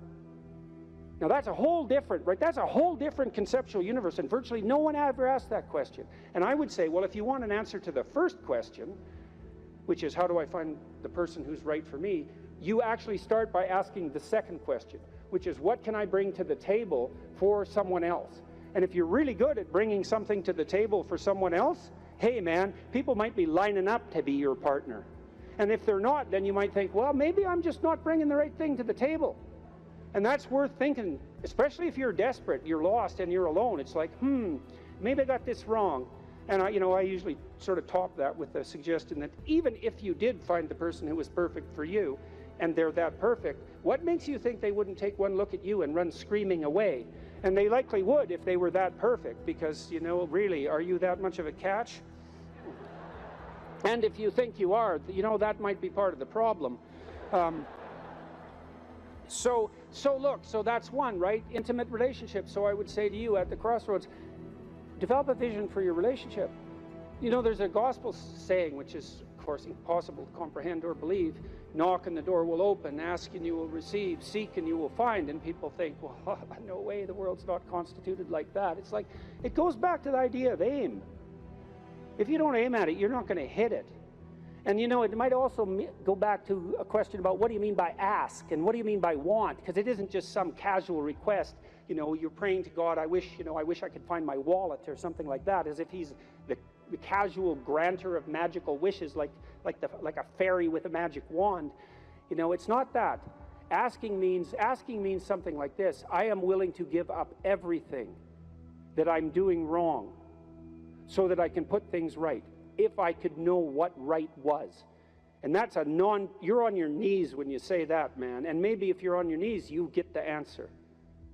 And so that's worth thinking about. So, you know, if you knocked and you wanted to walk through and you asked and you wanted to learn, you know, and you sought because you wanted to find, maybe you would receive and be answered and find, but not without aim. And so I might say, well, look, if you could have the relationship you wanted, you get to have the relationship you want and need, but you have to know what it is. And so then you need a vision of that. It's like, and a developed vision, you know? Not, I need to find the person right for me. It's like, what do you mean by that? No. How about, how are you going to treat your partner when they come home from work? How about something that concrete? Or how would you like to be treated when you come home from work? Or what sort of partner do you want in relationship to their attitude towards children? You have to make it real, you know, like it's the story of your own life, which, by the way, it is. And then maybe you find it, because at least once you've developed the vision, if it manifests itself, you'll recognize it. That's something. Why don't you set your family right? No, you need siblings. Maybe you don't have them. Set your relationship with your parents right. Fix your relationship with your father, with your mother, with your siblings. The same thing. And then what sort of relationship do you want to have with your children? You know, if you could have what you wanted. I had a very good relationship with my children. My daughter, as I said, was very ill, so that made things complicated. But I had a great relationship, and still do, with my son. It's one of the lights of my life. And we concentrated on making that relationship pristine, you know, both of us, and my wife as well. And so you imagine, well, I want my son to love me. I want my son to respect me, and vice versa. I want a child who can make mature decisions. I want someone I can rely on. I want someone who other people gravitate towards. Because I can have what I want if I'm willing to make the proper sacrifices. And so that's a good thing. Could you set your family straight? Well, you need a job or a career. And so what can you offer, and what can you bring the world in that regard? And then I would say, well, if you're thinking about career success in this Tower of Babel manner, then that's a temptation. But you might think, well, how much good could I do if I had the opportunity in the shortest possible period of time, if I went all in? And then there's an aim, man, there's an aim. And then you might think, well, what would that look like? You know, if I was a light to my community, if I was a light to the people I work with, who would I be if I was like that? And then you can conceptualize that, and you can see when you deviate from it, and why couldn't you correct for the deviations and move towards that? And then you might say, well, are you going to make productive use of your time outside of work? Productive and generous use of your time? Productive, generous, and meaningful use of your time. How about that? You're going to control your susceptibility to temptation, regulate your alcohol and drug use, because alcoholism takes out lots of people. Regulate your sexual temptation. You can control yourself for some reason that's worth controlling yourself for. You know, because there's something to being sybaritic. There's at least the momentary pleasure. It's not nothing. And you're not going to sacrifice that, if you have any sense, unless you sacrifice it to something clearly better.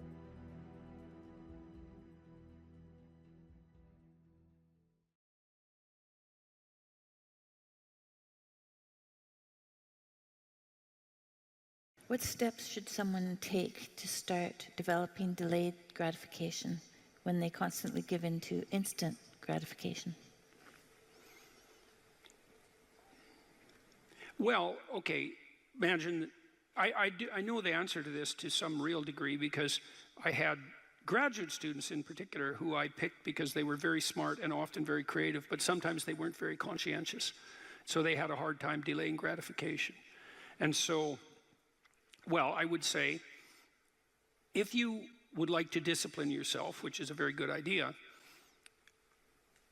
you need to pick a direction. Pick a direction you want to go first. Pick a goal you would like to attain. And a medium to long-term goal. You might imagine something you need and want, some attainment that would motivate, whose pursuit would motivate you. And you can ask yourself that. It's a good question to ask yourself in general, you know. It's a very good question to ask yourself is, if you could have what you needed and wanted, what would that be? And that's a meditative question. You don't want to force an answer out of yourself. You want to ask yourself that like you would ask someone else. If I could have what I wanted, what would that look like? And you can ask yourself that in a more differentiated way. If I could have the relationship that I needed and wanted, if I could have the friendships, if I could have the job or career, if I could have the educational pathway, if I could adopt civic responsibility in an optimized manner, if I could engage in some creative enterprise, if I took care of myself properly, if I regulated my susceptibility to temptations, what would that look like if it was optimized? And then that sets you up a goal that has some motivational force. This is worth doing. And then you might find, well, you don't do it anyways. And then I would say, well, that's because you're biting off more than you can chew.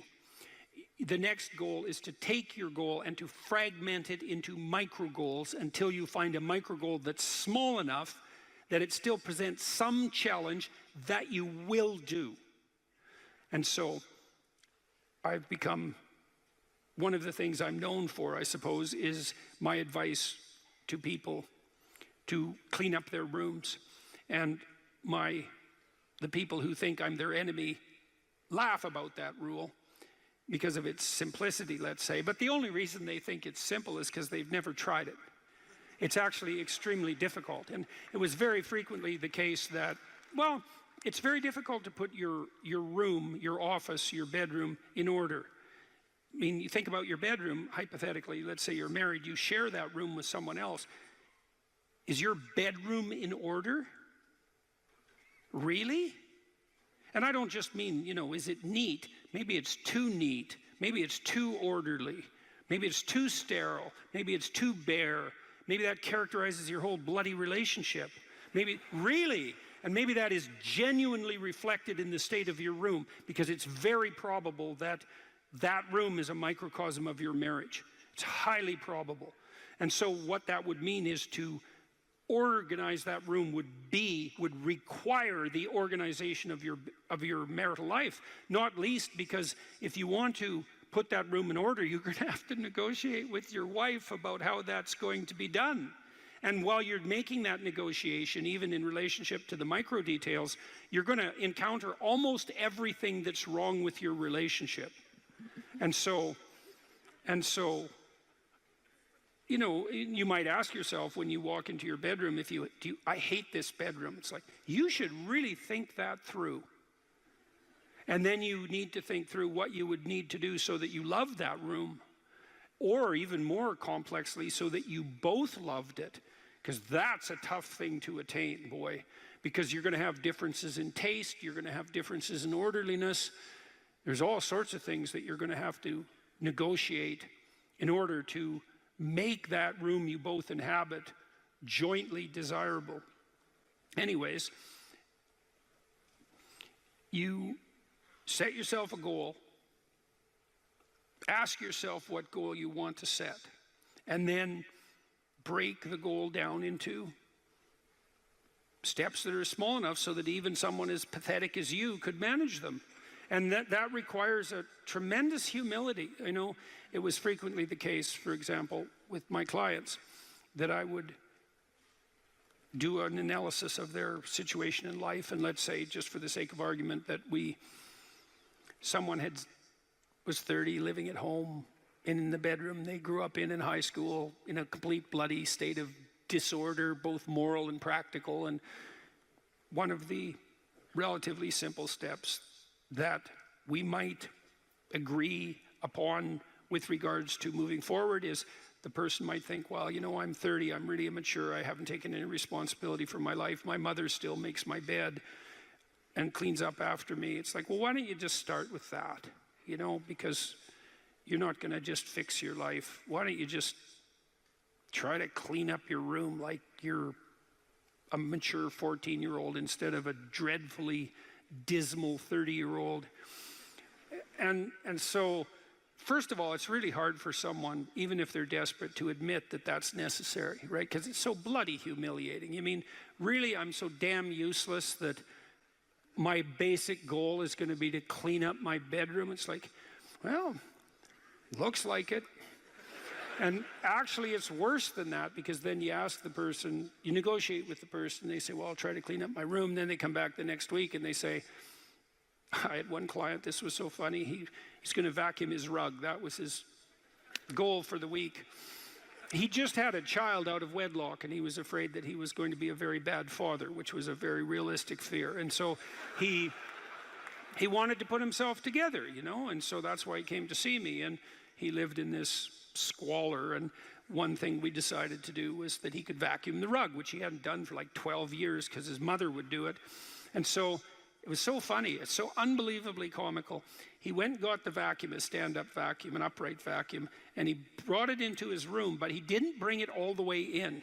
He put it in the doorway, leaning like this across the doorway. And then instead of vacuuming his room, he stepped over that bloody vacuum cleaner for a whole week and then came and told me that he couldn't do it. It's like, it's not surprising to me at all, because you think, well, that's such a trivial thing. It's like, if it was such a trivial thing, he'd have a clean room. It's not trivial at all. That chaos in his immediate environment was deeply emblematic of the chaos of his life. They were the same thing. And so for him to even begin the process of bringing order to chaos, which is a divine process, by the way, and the highest moral requirement, he had to be willing to face the catastrophe, the chaotic catastrophe of his life. And he hadn't done that for like 30 years. Why was he going to start that week? Just because he said he was going to? It's like, good luck. So what you do as a therapist in that situation is you just make the task smaller until you find a task so small, but still moving forward, that the person will do. So I might have said, I don't remember the particulars of the situation. I might have said, well, do you think you can get that vacuum cleaner? Do you think you could move it out of the doorway into your room? That's all you have to do this week. Do you think you can do that? And I'd say that and offer that without being contemptuous. Like, you have to be very careful about such things. And I know that this is more complicated than it looks. And I also know that the first step taken towards the domination of chaos and its transformation into order is a cardinal and difficult step. And so you can make it small, and that's fine, it'll still work. So I might say, well, just move the vacuum cleaner inside your room. And then I would also say to someone in that situation, don't do more than that. If the agreement that you've made with me and with yourself is that that's enough, abide by the contract that you've written with yourself and allow yourself to be grateful for the fact that you had the courage to take even a single step forward. And don't push your bloody luck, because maybe you'll have a brief fit and vacuum the whole rug, and then you'll be so annoyed at how you've destabilized your entire life that you'll redouble your attempts to make a mess, and the place will be more like hell than ever for 2 months. It's very probable that that sort of thing will occur if you break the contract you've set with yourself. The upside of this is, because you think, oh my God, that's so dismal, I have to start that low. It's like, yeah, probably, especially if it's a real difficult thing you're trying to sort out. You have to start as low as you are useless, and that's low. So, but the upside is that progress accelerates. It's not linear, and so if you take once you take the first step, the probability that you'll take a slightly larger second step increases, and that increases non-linearly.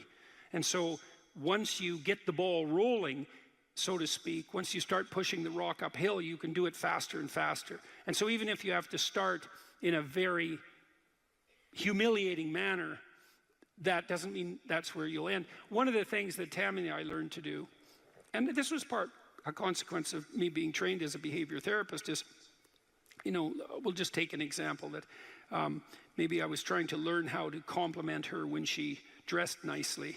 And maybe the fact that I wasn't good at that was manifest in the fact that she'd put some effort into her dress, and then I wouldn't respond in the appropriate manner, and that would dishearten her.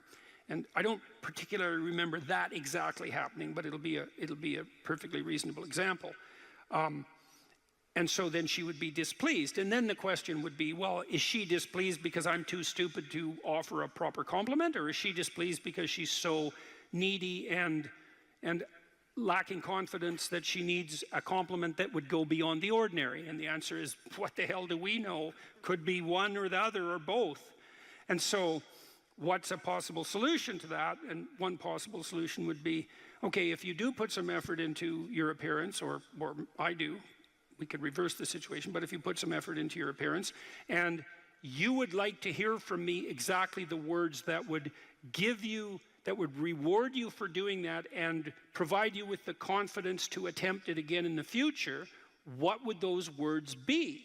You look good without a beard, dear. Thank you. You're welcome. Yeah. Very funny. Very funny. And so, and then you can say, well, if you tell me those words, I will repeat them back to you.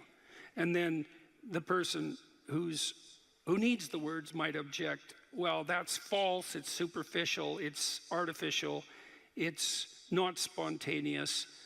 And if you really loved me, I wouldn't have to tell you what to say. It's like, well, all of that's wrong. It's like, just because I love you doesn't mean I'm not stupid. And so, in fact, I love you might even be evidence that I am, in fact, stupid.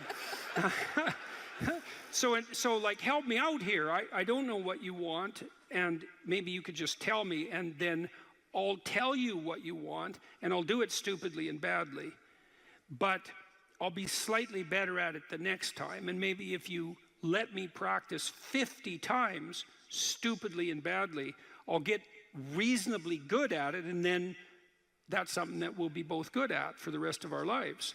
And that's something worth knowing. You know, if you imagine you're upset with your partner because they haven't delivered something to you, whatever it is that you want, and then there's two questions that arises, right? Are you just like immature and greedy and self-centered, or are they useless and incapable of delivering? And neither of you know, and you have to sort that out. And then you also, as the injured party, let's say, might regard it as a moral necessity on your part to indicate to your partner exactly what you want, is to tell them. Like, it looks to me like if you did this or said this, then that would satisfy me. And then you might say, well, is that reasonable? Do you feel that it would be reasonable for you to offer that? Would you be willing to offer that? Am I pushing you too far? Those are all things that have to be sorted out. And then you can practice that, and you can practice that with the resolution of every dispute that emerges. If you're willing to take to yourself the responsibility of communicating to your partner your conditions for satisfaction. It means you have to admit them to yourself too, which is also very difficult. And then you can help your partner take stupid incremental steps forward, you know, in the direction that you'd like to see expand, and then you can get better at that. And it's unbelievably useful. You can get better at how you have dinner together, or breakfast or lunch. Those things repeat every day, so they're very important. You can get better at how you greet each other when you come home. You can get better at the routine that you fall into, let's say, when you go to bed at night or when you wake up in the morning. All these things that repeat, you know, because that's your life, the things that repeat. You can conceptualize how you might like them to be ordered if they were undertaken in an optimal manner, and you can start incrementally moving forward to that. And you can do that by communicating what you need and want, and by carefully rewarding your partner for taking the appropriate incremental steps forward. And so if you're trying to discipline yourself, you make a goal, you break it down into micro goals, and you implement the micro goals and reward yourself for doing so. And if you do that reliably and you make that a practice, that you'll become more disciplined across time, and you'll move towards the fulfillment of your goals. And that's practically how that's the practical guide for success on that front.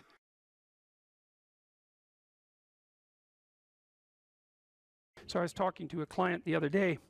It was so interesting. This person said something. He had been talking to his mother, and he just made a casual comment. He said he was talking to his mother, who was in a state of grief for good reasons that were independent of this particular person, who said, and I hate her. And I thought, oh, that's interesting. Like, where did that come from? And so I made a comment on that. That's a Freudian slip, right?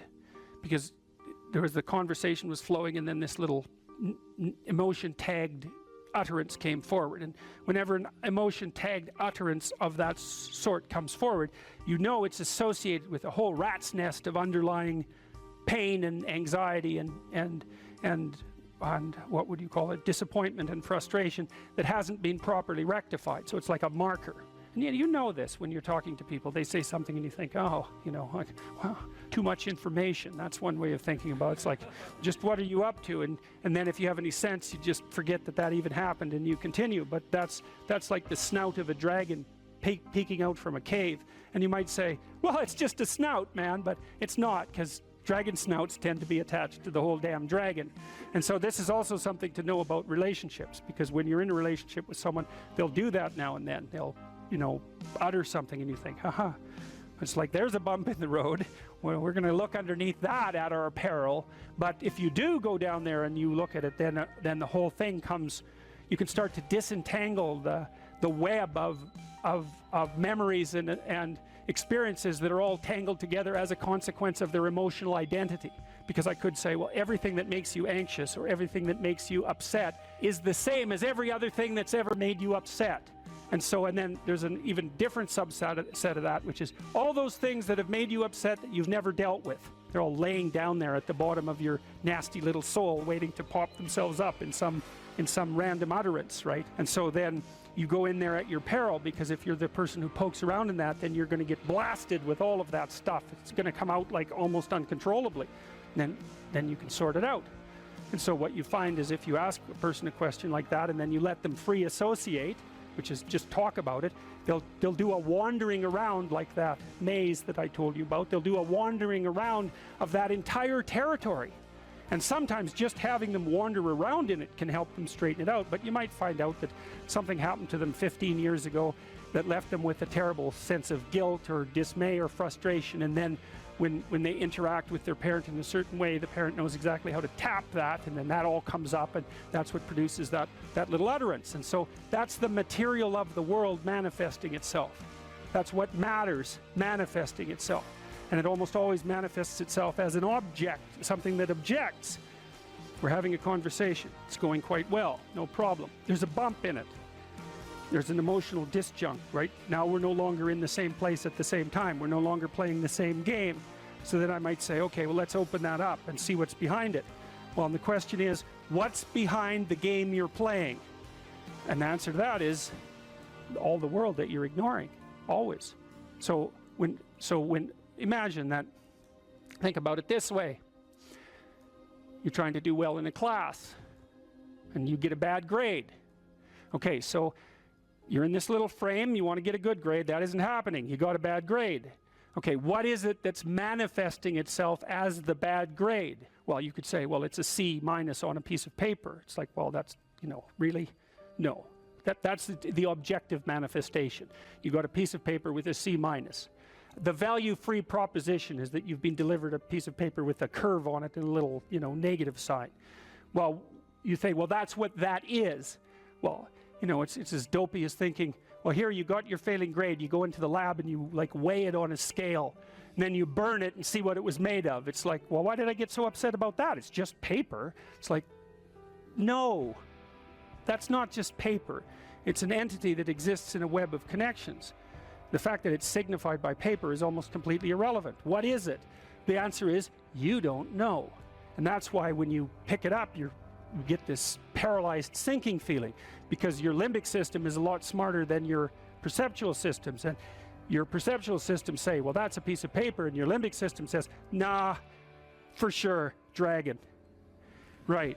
And so then you're sweating, and then maybe you put it away and you go play video games, because, better the hypothetical dragon than the real dragon. And so instead you pull out the piece of paper maybe and you think, okay, why did I get this C-? Well, that's a hell of a question, isn't it? It's like, maybe you're stupid. Well, that could be, or at least stupid compared to who you think you are. Like that's the real horror that's lurking there, right? It's like, oh, I thought I was kind of smart. That's a proposition of the highest order. I thought I was kind of smart. It's like, yeah, well, what about this C minus? It's like, well, that goddamn professor, right? That's the first thing. I've been attacked by a predator. That's the first response, right? So it's a nonsensical message. It's just delivered by someone evil and predatory. Well, that's, you know, possible, but I wouldn't go there. I wouldn't go there first necessarily. So, but then, well, then say you don't go there. Okay, well, so what is this exactly? Do you not know what you thought you knew? Are you not who you think you are? Do you not work hard enough? Are your values not organized properly? Do you misuse your time? Are you in the wrong field? Is the way you're construing your life completely inappropriate? Are you acting out what your parents wanted you to do and you're pissed off about it, so you're only running at 40% to spite them, despite the fact that they're paying $25,000 a year for your education? Because that's a fun game. Yeah, I'll go do what you want me to do, but I'll fail. But not completely, because then that wouldn't cost you very much. I'll just fail a little bit, so that you have to spend all that money forcing me to do what I don't want to do, but you'll never get to escape from it. And then every time we interact, I'll stab you in various ways that you don't quite understand, just to show you how irritated I am that I happen to be acting out the destiny that you've put forward for me. So maybe that's part of the dragon, right? And then that pulls in the whole parent thing. And, you know, these are bottomless pits often.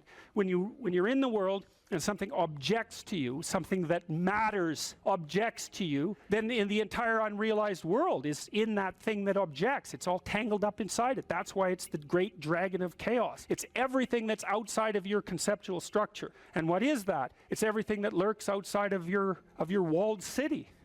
And it's manifested itself like the snake in the garden. And the easiest thing to do is say, I'm not having anything to do with that. But the problem with that is, well, you get your C minus and you don't do anything about it. Maybe you're a little bitter and more resentful and your study habits get a little worse. So the next time you get like a D plus, and then you collect a bunch of Fs, and then you stop going to school, and then you stop showering, right? Then you end up jumping off the bridge. And so that's how the dragon eats you when you don't pay attention to it.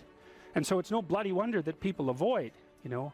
It's really no wonder that they avoid, because error messages contain within them the implicit world. Now, the upside of that is, well, they contain within them the implicit world.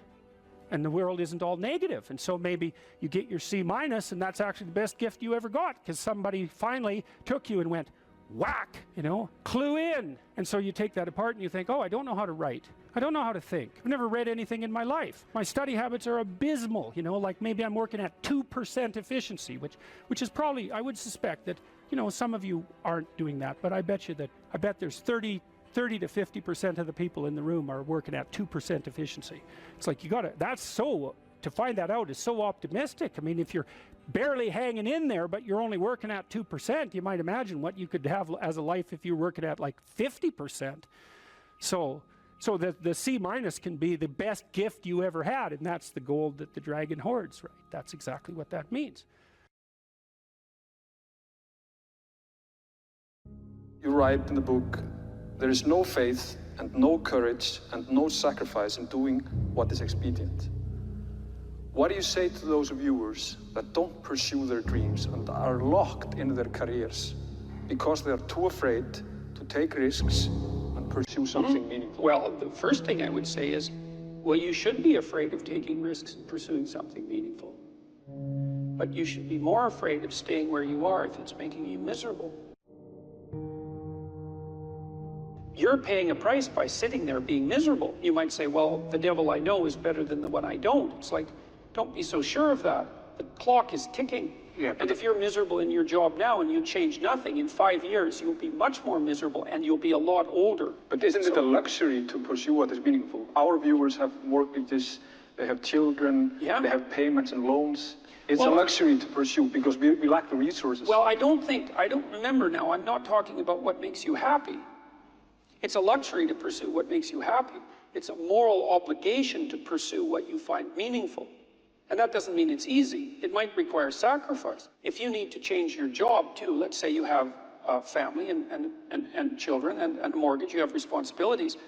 You've already picked up those responsibilities. You don't just get to walk away scot-free and say, well, I don't like my job, I quit. That's no strategy. But what you might have to do is you think, well, this job is killing my soul. All right, so what do I have to do about that? Well, I have to look for another job. well, no one wants to hire me. It's like, okay, maybe you need to educate yourself more. Maybe you need to update your curriculum vitae, your resume. Maybe you need to overcome your fear of being interviewed. Maybe you need to sharpen your social skills. Like, you have to think about these things strategically. If you're going to switch careers, you have to do it like an intelligent, responsible person. That might take you a couple of years of effort to do properly. We're built for struggle, us human beings. We're built to contend with the world. We're built to contend with reality. You want a challenge, and the best way that you can take on a challenge, because a challenge fortifies you. So you don't want to be secure, you want to be strong. And you get strong by taking on optimal challenges. And so you lay out your destiny in the world, and you take the slings and arrows of fate, and you make yourself stronger while you're doing so. And you might fail, and fortune might do you in, but it's your best bet. And, you know, people have extracted unbelievable successes out of catastrophic failures. And I'm not saying that in a naive way. I know perfectly well what happens to people. You know, you're doing fine in life, and then you get cancer, and then 6 months later you're dead. And all the heroism in the world isn't going to save you at that point. But that's not the point. That's not the point. Life is bounded by mortality. But that doesn't mean that you don't get out there and contend. And you develop by contending, and you minimize the net amount of suffering in the world. And that's something, man. That's something to do.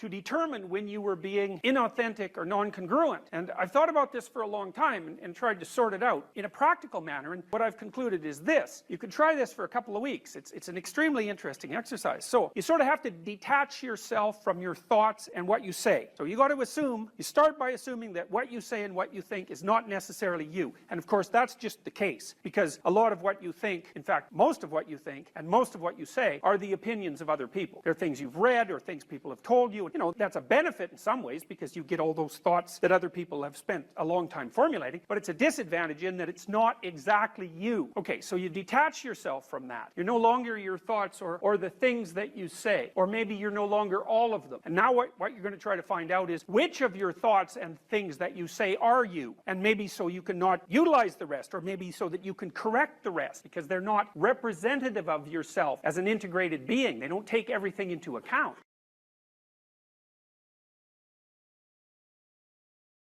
So then I learned about Piaget, and Piaget had some very interesting ideas, and I think I've told you already what Piaget was up to. He wasn't a developmental psychologist. He didn't even regard himself as a psychologist. He wanted to reconcile science and religion. That's what he was doing through his entire bloody life, because it drove him crazy when he was an adolescent. And he didn't think that he would be able to survive unless he could bring those two things together. So he's working on the same problem.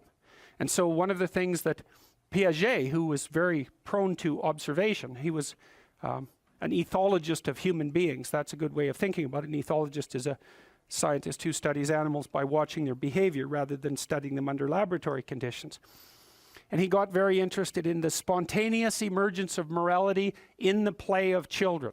And it was so smart, that idea that, you know, when kids come together and unify themselves towards a particular goal, so in play, that a morality emerges out of that. And that morality, and I've mentioned this before, there's a morality in game 1, there's a morality in game 2, there's a morality in game 3. What's common across all those moralities is a meta-morality. And so the meta-morality emerges from the particular moralities that are embedded in particular cooperative situations. We could say cooperative and competitive situations. You can expand that out biologically to some degree to the idea of the dominance hierarchy, right? Every social animal, and even many animals who aren't social, are embedded in a dominance hierarchy. The dominance hierarchy has a structure, or we couldn't call it a dominance hierarchy. Dominance hierarchy A, B, C, D, E, thousands of them across thousands of years. You extract out from all of them what's central to all of them. That's the pyramid of value. What question do you need answered about the pyramid of value? What's at the top? Because that's the ideal. That's the eye at the top of the pyramid, or the golden Buddha in the lotus. It's the same thing. It's the same thing as the crucifix, paradoxically enough. And that has to do with something like the voluntary acceptance and therefore transcendence of suffering. It's something like that. These are not arbitrary ideas. They're deeply, that's my case anyways, they're deeply, deeply, deeply rooted in biology and culture. They're as deeply rooted in biology as the dominance hierarchy is rooted in biology. And we already know the answer to that. The dominance hierarchy has been around for 350 million years. It's a long time. You don't get to just brush that off and say, well, morality is some sort of second order cognitive problem. It's like, no, it's not. I mean, I can tell you something about its instantiation in your nervous system. You have a counter at the bottom of your brain that keeps track of where you are in terms of your status. And it bloody well regulates the sensitivity of your emotions.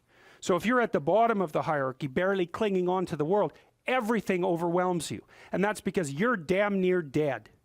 And so everything should overwhelm you. You've got no extra resources. Any more threat, you're sunk. So you become extremely sensitive to negative emotion and maybe also impulsive, so that you grab while the grabbing's good. And if you're nearer the top in the dominance hierarchy and your counter tells you that, then your serotonin levels go up, you're less sensitive to negative emotion, you're less impulsive, you live longer, like everything works in your favor. Your immune system functions better, and you're oriented at least to some degree towards the medium and long-term future. And you can afford that because all hell isn't breaking loose around you all the time. And so then the question is there a way of being that increases the probability that you're going to move up dominance hierarchies? Well, that doesn't seem to be a particularly provocative proposition, unless you think that it's completely arbitrary and random, and that you can think that if you want, but I don't think there's any evidence for that whatsoever. I mean, we certainly have, even for sexual selection, we impose criteria. They're not random and arbitrary. So, okay, so back to Jung. So what was Jung trying to do? Well, he was trying to see, Jung believed that once we had stopped populating the cosmos with gods, that they went inside. That's a good way of thinking. Well, think about it this way. You know, an archaic person looks at the sky and uses his imagination to populate the sky. What's the sky? Well, it's the constellations. It's the domain of the gods. Well, why? Well, because the gods are what are out there beyond your understanding. Well, that's what you see when you look up at the sky. So you populate the night sky with figures of your imagination. So the gods are the things that you broadcast out of your imagination and see spread over the world.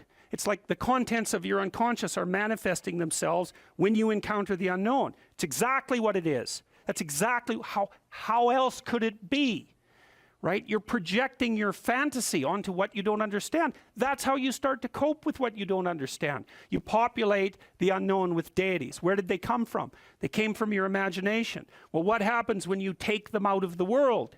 Do they disappear? No. They just go back into your imagination. So that's where Jung dug down to find them. That's the same motif as rescuing your dead father or rescuing your father from the belly of the whale. It's the same idea, is that the corpses of the gods inhabit your imagination. So where do you go if you need to revivify them? You go into your imagination.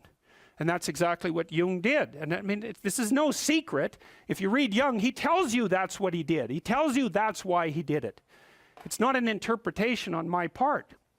Well, so then the question is, what's down there? Is it just mess and catastrophe?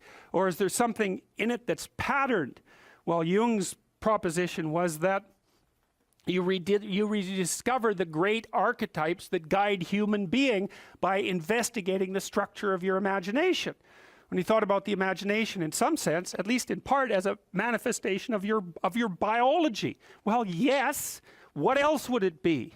You know, and I told you that story about my nephew, I believe, right? About him running around as a knight and then going off to have a combat with the dwarves and the dragons. It's like, well, where did that come from? Well, partly it came from his culture, right? Because he was a knight, and so obviously that's a cultural construct. But the thing is that his imagination it's this structure that's looking for things to fill itself with, just like your predisposition to language. You have a predisposition to language. What is that? We don't know. What does it do? It looks for things in the world to fill itself with, right? And if you first of all, when you start to learn how to speak, you babble every phoneme. Did you know that? If I was learning to speak an Asian language, there would be phonemes I couldn't pronounce and vice versa. An infant, all of them, they babble all the phonemes. And then as they start to learn the language, they lose the ability to say a bunch of them and only retain the ones that are relevant to that language. So a baby babbles all possible languages. That's a way of thinking about it. And then loses the ability. So that's you can see there. So you could say, well, you manifest the potential to be possessed by the set of all possible archetypes. It's built into your biology. And then as you're enculturated in your own culture, the set of archetypes that manifest themselves in that culture are the ones that you pull in for your own use. So my nephew's running around like a knight. Well, you know, if he would have been born in the middle of the Amazon, he would have been running around with a bow and, you know, a poisoned arrow and a bow. It's the same thing. It's the same idea. It's just trapped out in different cultural dress. And his little imagination was trying to solve the problem. How do you deal with the unknown? Well, what's the unknown? It's these little devils that keep jumping up on you and biting you, and they come out without end. So just killing them, it's like cutting the head off the Hydra, right? 7 more grow. Well, what the hell good is it to solve one problem when there's just a bunch more problems that are going to come after you? And that's everyone's question. That's the ultimate question of nihilism. Right? Why bother solving a problem if all that's going to happen is that 20 more problems are going to come your way? Why not just give up and die? Well, right, it's a good question. It's a good question, right? Is the suffering so intense that the whole game should just be brought to an end? That's another fundamental question of existence. And people who've become truly malevolent answer that question in the affirmative. They say, it's too much, we should destroy it. Now, I wouldn't say they're precisely doing it only for humanitarian reasons, but you have to understand and appreciate the logic. It's not irrational. That's the other thing. It's not irrational to work for the destruction of being. It's not irrational. In fact, it might be the most rational thing you could come up with. Depends on your initial set of presuppositions. So, Jung, down into the belly of the beast, so to speak, to see what lurks in the imagination. He sees the birthplace of archetypal ideas. Well, what are archetypal ideas? They're patterns of you could think about them as representations of patterns of adaptive behavior. And so then you might ask, well, where did they come from? Well, that's part of what I've been trying to teach you about. They evolved, as far as I can tell, right? They evolved collectively, is that our society, and this is the dominance hierarchy idea. Dominance hierarchies set themselves up as a matter of course. They're the standard way that animals organize themselves in a territory. Well, okay, human beings are watching those dominance hierarchies since we became self-aware, thinking, what the hell are we up to? What the hell are we up to? And there's a question that lurks in there. What constitutes acceptable power? What constitutes acceptable sovereignty? Who should lead? Who should rule? What should be at the top? Well, we talked about that. The Mesopotamians figured that out. Speech and vision. That's Marduk. Speech, vision, and the willingness to confront the terrible unknown. That's what should rule. Well, what? Is that an arbitrary idea, or is that a great idea? How could it be any other way? Well, that's what human beings are like. And I don't think that you can read the Mesopotamian story and understand the reference, which isn't an easy thing to do, and fail to draw that conclusion. Marduk has eyes all the way around his head. He speaks magic words. He goes off to fight Tiamat, the dragon of chaos. Well, what's that? That's the reptilian predator that lurks in the unknown.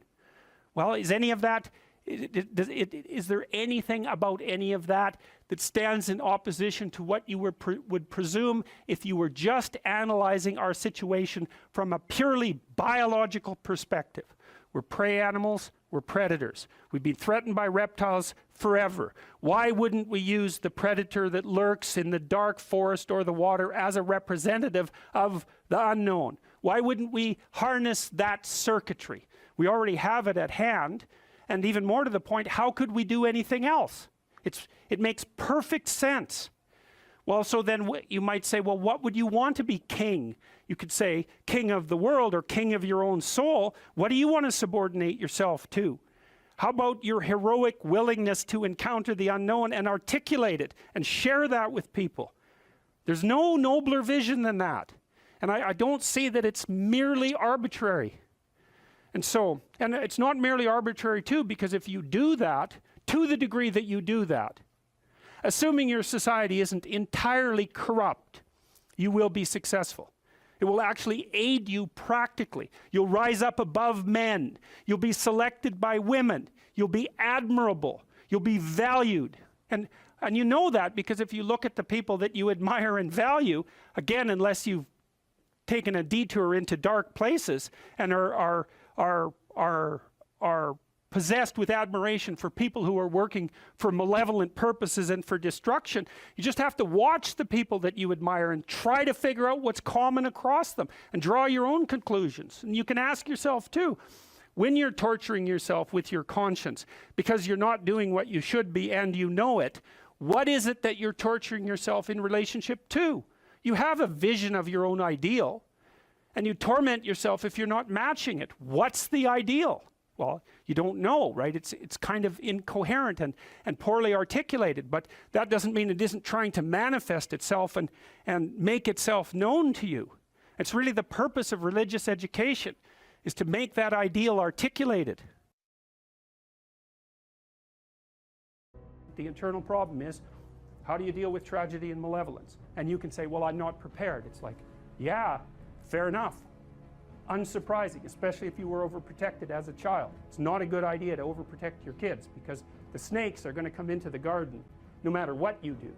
And so then you, instead of trying to keep the damn snakes away, what you do is you arm your child with something that can help them chop them into pieces and make the world out of them. So that the trick for human thriving in the face of suffering and malevolence is strength, not protection.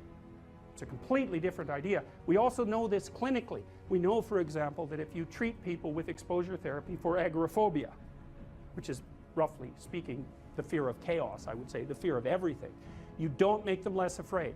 You make them braver. It's not the same thing. Because with an agoraphobic, see, what happens to them is the fall. They never conceptualize death and suffering. They're naive, right? It never enters the theater of their imagination, and it's because they're protected from it. But then something happens. This often happens to women in their 40s because they're the people most likely to develop agoraphobia. Something happens. They've been protected from chaos by authority their entire life. So maybe they had an overprotective father, and then they went to an overprotective boyfriend, and then they went to an overprotective husband. And maybe they were willing to be subjugated to all three of those because of the protection, right? So that's the bargain. They stay weak and dependent. And maybe they have to because that's the only way they can appeal to the person who's hyperprotective. But the price they pay for that is that they're not sufficiently competent. And then something happens in their life, often in their 40s. They develop heart palpitations, maybe as a consequence of menopause. Their heart starts to beat erratically and they think, oh no, death. It's like, well, who are you going to talk to about that? Right? There's no protection from authority for that. Or maybe their friend gets divorced, or maybe their sister dies, or something like that. It brings up the specter of mortality, and maybe the specter of malevolence and mortality, and it brings it up in a way that authority, recourse to authority, cannot solve. And so then they have panic attacks. What happens? They go out, they get afraid, they feel their heart beating, then they get afraid of their heart beating because they think, oh no, I'm going to die, and they think, oh no, I'm going to die, and I'm going to make a fool of myself while I'm doing it and attract a lot of attention. So the two big fears come up. Mortality and social judgment. And then they have a panic attack. It's like fight or flight's gone out of control. Very, very unpleasant. Then they start to avoid the places they've had a panic attack. Then they end up not being able to go anywhere. So then Tiamat has come back, right? A huge monster, a little victim. And so what do you do with them? Well, there's no saying, no, there's no Tiamat. That's done, right? Their naivety is over. They've had a direct contact with the threat of mortality and social judgment. They've met the terrible mother and they've met the terrible father. And there's no going back. There's no saying, oh, the world is safe. It's not safe.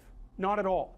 It's not safe. The fact that you think it's safe means that you were living in an unconscious bubble that was sort of provided to you by your culture. It's a gift. And now that's been shattered. And so now what do you do? Well, the answer is you retreat until you're in your house and there's nowhere you can go. You're the ultimate frozen rabbit, right? And your life is hell because you can't function. The alternative is, let's take apart the things you're afraid of. Let's expose you to them, carefully and programmatically. And then you'll learn that you're actually tougher than you think. You never knew that. And maybe you didn't want to take on the responsibility because, people play a role in their own demise, so to speak. When you had opportunity to go out and explore or withdraw because you were afraid, you chose to withdraw because you were afraid. So it's not only that you were overprotected often, it's that you were willing to take advantage of the fact that you were overprotected and run back there whenever you had the opportunity.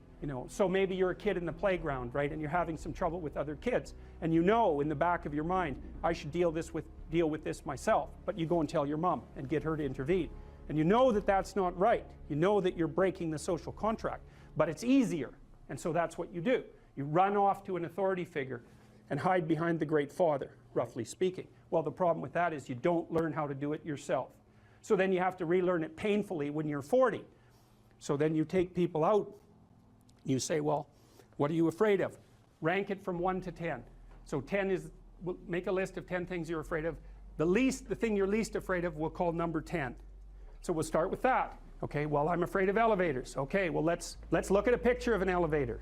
Let's have you imagine being in an elevator. Let's go out to an elevator and let you watch the terrible jaws of death open, because that's how you're responding to it symbolically, right? And you're going to do that at the closest proximity you can manage. You find out, you go do that, it works. You're nervous as hell, especially from an anticipatory perspective. Shaking. You go out, you stop, you watch it happen, and you actually calm down. You do that 10 times and it no longer bothers you. Well, what you've learned that you didn't die, but more importantly than that, you've learned that you could withstand the threat of death. That's what you've learned. And then you move a little closer, and then you move a little closer, and then you move a little closer, and finally you're back in what's no longer the elevator from a symbolic perspective. It's a tomb, right? It's a place of enclosure and isolation. And you learn, turns out I can withstand that. And then you're much more together, much more confident. And that's often one of the things that often happens in situations like that. I've seen this multiple times, is that if you run someone through an exposure training process like that and toughen them up, they'll often start standing up to people around them in a way they never did before, because they wouldn't stand up for themselves before because they weren't willing to undermine the protection. See, if you're protecting me, I can't bother you because I can't afford to forsake your protection. So if I'm going to play that game, I'm going to hide behind you, then I can't challenge you. So that's no good, because that's sometimes why people, you see this with guys very frequently, they're still deathly afraid of their father's judgment when they're in their 30s or 40s. It's like, well, why? No, because they still want to believe that there's someone out there that knows. And so they're willing to accept the subjugation because it doesn't force them to challenge the idea that there's someone out there that knows. Because that's the advantage of having your father as a judge, right? Because he knows. Well, what if he doesn't? What if no one knows any better than you? Well, that's a rough thing. You don't, until you realize that, you're not an adult, right? That's really technically the point of realization of adulthood, is that no one actually knows what you should do more than you do. I mean, it's a horrible realization, because what the hell do you know? It's a terrible realization, and people will often pick slavery, permanent slavery, to the spirit of the Great Father, let's say, over that realization, and it's completely understandable. But the problem with it is that there's more to you than you think, and so if you continue to hide behind that figure, then you never have a chance to understand that there's more to you than you think, far more to you than you think. Maybe there's enough to you so that you can actually withstand the threat of mortality without collapsing. Maybe even withstand the threat of malevolence without collapsing. Who knows? It's certainly possible. And it's not an abstract question. It's exactly the sort of question that you address in the psychotherapeutic process. It's always the question that you address. And the answer is often in the affirmative, because people can get unbelievably tough. And you know that because people work in emergency wards in hospitals, right? Or they work in palliative care wards, or they work as mortuary assistants. I mean, these people have bloody rough jobs, you know, or they're on the front line of police investigation into, you know, heinous child abuse crimes, and so they're confronting malevolence on a regular basis. And you know, those are very stressful jobs, but people do them. And some people do them without even being damaged by them, although that's a harder thing because you can see horrible things, you know, things you'll never forget. Any advice for students here? Yeah, read great books. Really, man. You've got this 4-year period that has been carved out of your lives by society. It's given you an identity, like a high quality identity, and freedom at the same time. And you're not going to get that again in your life. You've got a respectable identity, university student, and complete freedom associated with that, or as near as you're ever going to get. And you've got these unbelievable libraries that are full of the writings of people who are intelligent and articulate beyond comprehension. And you know, and you can go there and you can learn all this. And you might think, well, why should you learn it? Well, you learn it to get a job, or you learn it to get good grades, or you learn it to get a degree, and that's all nonsense. It's nonsense. The reason that you come to university to be educated is because there is nothing more powerful than someone who is articulate and who can think and speak. It's power, and I mean power of the best sort. It's authority and influence and respectability and competence. And so you come to university to craft your highest skill, and your highest skill is to be found in articulated speech. And if you're a master at formulating your arguments, you win everything. And better than that, when you win everything, everyone around you wins too. Because to transform yourself into, let's consider your transformation to something approximating the logos. It means you shine a light on the whole world. Well, there's nothing more exciting to do than that. There's nothing better you can possibly do. And to think that you're coming to university to be, you know, trained to have a job, it's like, great, that's a hell of a lot better than being unemployed and covered with Cheeto dust while you're snacking away in front of your video game in the basement. But it's not and I don't have anything against video games, by the way, but it's hardly a triumphant call to being in the world, and that's what university should be calling forth. It's like, God, you people, you know, I know what Harvard students are like. I taught here for 5 years. You people are spectacular. You're spectacular. You're all capable of being world beaters. You transform yourself into something that's articulated and sensible and grounded in history and knowledgeable and wise, man. You can do anything you want, and hopefully anything you want for good. Because if you have any sense, everything you want to do would be for the good, because there's nothing more compelling or meaningful or useful in combating the tragedy of life than to struggle with all your soul on behalf of the good. And the universities have forgotten that. It's why everyone's bailing out of the humanities, and they should. The humanities are corrupt. And they're corrupt because they're not telling students this. It's so bloody obvious. It's like, learn to think, learn to speak, learn to read. It makes you a superpower, an individual superpower.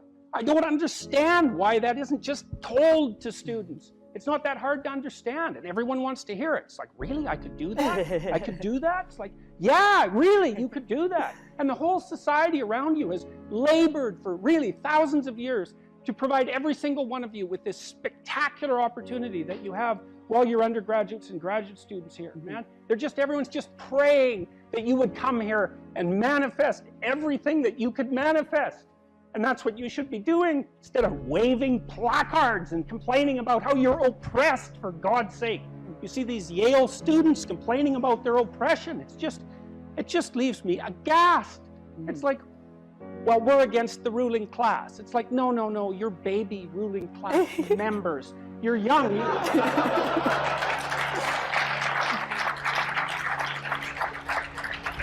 The only reason you're not rich is because you're young. You know, that's the best. Really, if you look at the 1% even, the dreaded 1%, you know, most of those people are old. Why? Well, when you progress through life, if you're reasonably successful, you trade in your promising youth for your wealthy old age, but you're still bloody old. Would you trade it? Would you trade your youth for that? Like, if you factor age out of the economic equation, things look a lot different. Well, of course older people have more money. If they have any sense, they've been collecting it for their whole life. Is that somehow unfair? It's not unfair unless you want to be poverty-stricken when you're 70, and you don't want to be poverty-stricken when you're 70. So I just don't understand what's happened to the universities. I can't believe that you're not told when you come the first day, look, man, you're here on a heroic mission. You're going to take your capacity to articulate yourself to levels that are undreamed of. You're going to come out of here unstoppable. You're going to be able to do anything you want. It's like, that's what you're here for. Instead, you're taught that, well, you know, the world's a pretty oppressive place, and you're probably at the bottom of the victim pile, and there's virtually nothing you can do about it except, you know, deconstruct the patriarchy. And it's so weak-kneed and so pathetic that universities should be embarrassed that that's what they're peddling to students. I'm embarrassed by it. You know, I've gone on public record telling parents, bloody well send your boys to trade school, because at least they'll learn something useful. And that's a terrible thing for someone like me to say, because I do believe that being articulated and educated in the highest possible manner there's nothing that's better for you and for society. And why have the universities forgotten this? Well, that's postmodern neo-Marxism for you, you know, and the philosophy of intense resentment and oppression and group identity, and God, it's just pathetic. Dr. Peterson, I think a lot of students here would agree with you that one of the main purposes of education at college, particularly at Harvard, is to develop their sense of articulation, their ability to read, their ability to critically think. But then what comes after? Particularly at Harvard, there's a big discussion on what is a good life? What does it mean to use those skills that we get here, and then we graduate? What do we do from there? Stop unnecessary suffering. That's what you do. You know, that's your calling. It's like you say, well, what do you do after you graduate? Well, if you graduate articulated and powerful, there will be people giving you so many opportunities you won't even be able to keep up with them. You know, I've worked with very, very competent people in many different domains in my life, hyper-competent people. And I can tell you some very interesting things about hyper-competent people. The first thing is they are not selfish, and they're not greedy. And one of the great pleasures in their lives is to find people who have the capacity to also be hyper-competent and to open doors for them as rapidly as they can possibly be opened. They delight in that, because there's very few things that are more intrinsically meaningful if you're an accomplished person than to find young people who have the possibility of being accomplished and say, hey, look, here's an opportunity for you. It's like, go out there, man, kill it. And then they go out there and kill it, and you think, right on, man. Here's another opportunity. Why don't you go out there and nail that too? And you think, no, they're all hoarding their wealth, and they're not going to share it with anyone. It's like, that's absolute, complete rubbish. And so you don't even have to worry about what you're going to do after you graduate from here if you turn yourself into half of what you could be, because people will be dying to offer you every opportunity that you can possibly make use of. So it's a moot point. The world is always desperately short of people who can think and speak. And you think, well, I won't be made use of. Well, first of all, you can't say that if you're at Harvard, for God's sake. I mean, people already figured out who you are. They've already figured it out. And they're offering you the world on a gold platter. Take it. It's yours. Take it. It's like, great, man. Put yourself together and deserve it. That would be great. And that's what everyone wants. It's what your parents want. It's also what you want. You know it. It's what you want. It's what women want from men. It's what men want from women. It's like for you to be who you could be. And the highest faculty of the human being is articulated speech. It's the divine faculty. And there is nothing more powerful than that. There's nothing that's even in the same league. And so if you don't have faith in that, then your priorities are misplaced. And I can't even understand why you wouldn't have faith in that being, say, Harvard students, because look where it's got you already. You know, you're already sitting on top of the world. So deserve it, make use of it, right? Go out there and fix things up. That's what you need to do. There's lots of things that need to be fixed up. And what you want to do is burden yourself with so much responsibility that you can barely stand. And then you'll get stronger trying to lift it up. And you won't be asking, what should I be doing with my life, or what's the meaning of life, or any of that. It'll be self-evident. It's self-evident. At minimum, you can say, there's more suffering in the world than there should be, and I could probably do something about that. And you can do something about that. So go do something about it. And then there'll be less suffering in the world. And then when you're 80, you can look back on your life and say, well, you know, there's less suffering in the world than there would have been had I not existed. And you don't have to even have a sense of ultimate destiny or even any sort of theistic belief to regard that as a positive good. Like, I think it goes beyond the mere pragmatic utility of addressing the world's ills, because I think we do live in a world that has a transcendent reality as well as the reality that we can detect. But even independently of that, it doesn't matter. It's like, I mean, this is part of the reason I like people like Bill Gates is a great example, man. That guy he's after 5 major diseases at the same time, right? He's trying to wipe out polio. He's trying to wipe out malaria. Yeah, exactly. He's trying to wipe out malaria. It's like, well, what should you do with your life? Well, you know, take a look at Bill Gates and see if you could do something like that. That would be good. If you ask a disagreeable person what he wants, say, or she wants, they'll tell you right away. They know. It's like, this is what I want and this is how I'm going to get it. But agreeable people, especially if they're really agreeable, are so agreeable that they often don't even know what they want, because they're so accustomed to living for other people and to finding out what other people want and to trying to make them comfortable and so forth, that it's harder for them to find a sense of their own desires as they move through life. And that's not, look, there's situations where that's advantageous, but it's certainly not advantageous if you're going to try to forge yourself a career. That just doesn't work at all. And so even though on average men and women aren't that much different in terms of their levels of agreeableness by the group, if you go out and you look at the extremes, they're very different. So all of the most agreeable people are women, and all of the most disagreeable people are men. And the thing is, the extremes are often what matter rather than what's in the middle. And so one of the ways that's reflected in society, by the way, is there's way more men in prison. And the best personality predictor of being imprisoned is to be low in agreeableness. It makes you callous. Now you might think, well, what's the opposite of compassion and politeness? And the answer to that is, I think it's best sort of conceptualized as a trading game. So let's say that we're going to play repeated trading games. And if you're very agreeable, then you're going to bargain harder on my behalf than you're going to bargain on your own behalf.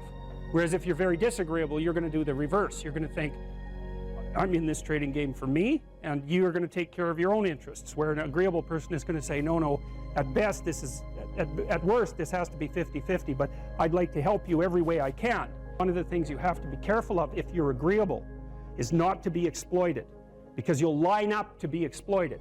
And I think the reason for that is because you're wired to be exploited by infants. And so that just doesn't work so well in that actual world. And one of the things that happens very often in psychotherapy, you know, people come to psychotherapy for multiple reasons, but one of them is they often come because they're too agreeable. And so what they get is so-called assertiveness training, although it's not exactly assertiveness that's being trained. What it is the ability to learn how to negotiate on your own behalf. And one of the things I tell agreeable people, especially if they're conscientious, is say what you think. Tell the truth about what you think. There's going to be things you think that you think are nasty and harsh, and they probably are nasty and harsh, but they're also probably true. And you need to bring those up to the forefront and deliver the message. And it's not straightforward at all, because agreeable people do not like conflict. Not at all. They smooth the water. You know, and you can see why that is in accordance with the hypothesis that I've been putting forward. You don't want conflict around infants. It's too damn dangerous. You don't want fights to break out. You don't want anything to disturb the relative peace. You know, and if you're also more prone to being hurt physically and perhaps emotionally, you're also maybe loath to engage in the kind of high-intensity conflict that will solve problems in the short term, because it takes a lot of conflict to solve problems in the short term. And, you know, if that can spiral up to where it's dangerous, which it can if it gets uncontrolled, it might be safer in the short term to keep the waters smooth and to not delve into those situations where conflict emerges. The problem with that is it's not a very good medium to long-term strategy, right? Because lots of times there are things you have to talk about because they're not going to go away. And the advantage to having a well-socialized disagreeable person is that they really don't let much get in their way. So if you can get a kid who's disagreeable socialized, that person can be quite the creature, you know, because they're very forward-moving in their nature and very difficult to stop. But if you don't get them successfully domesticated, tamed, roughly speaking, by the time they're 4, their peers reject them.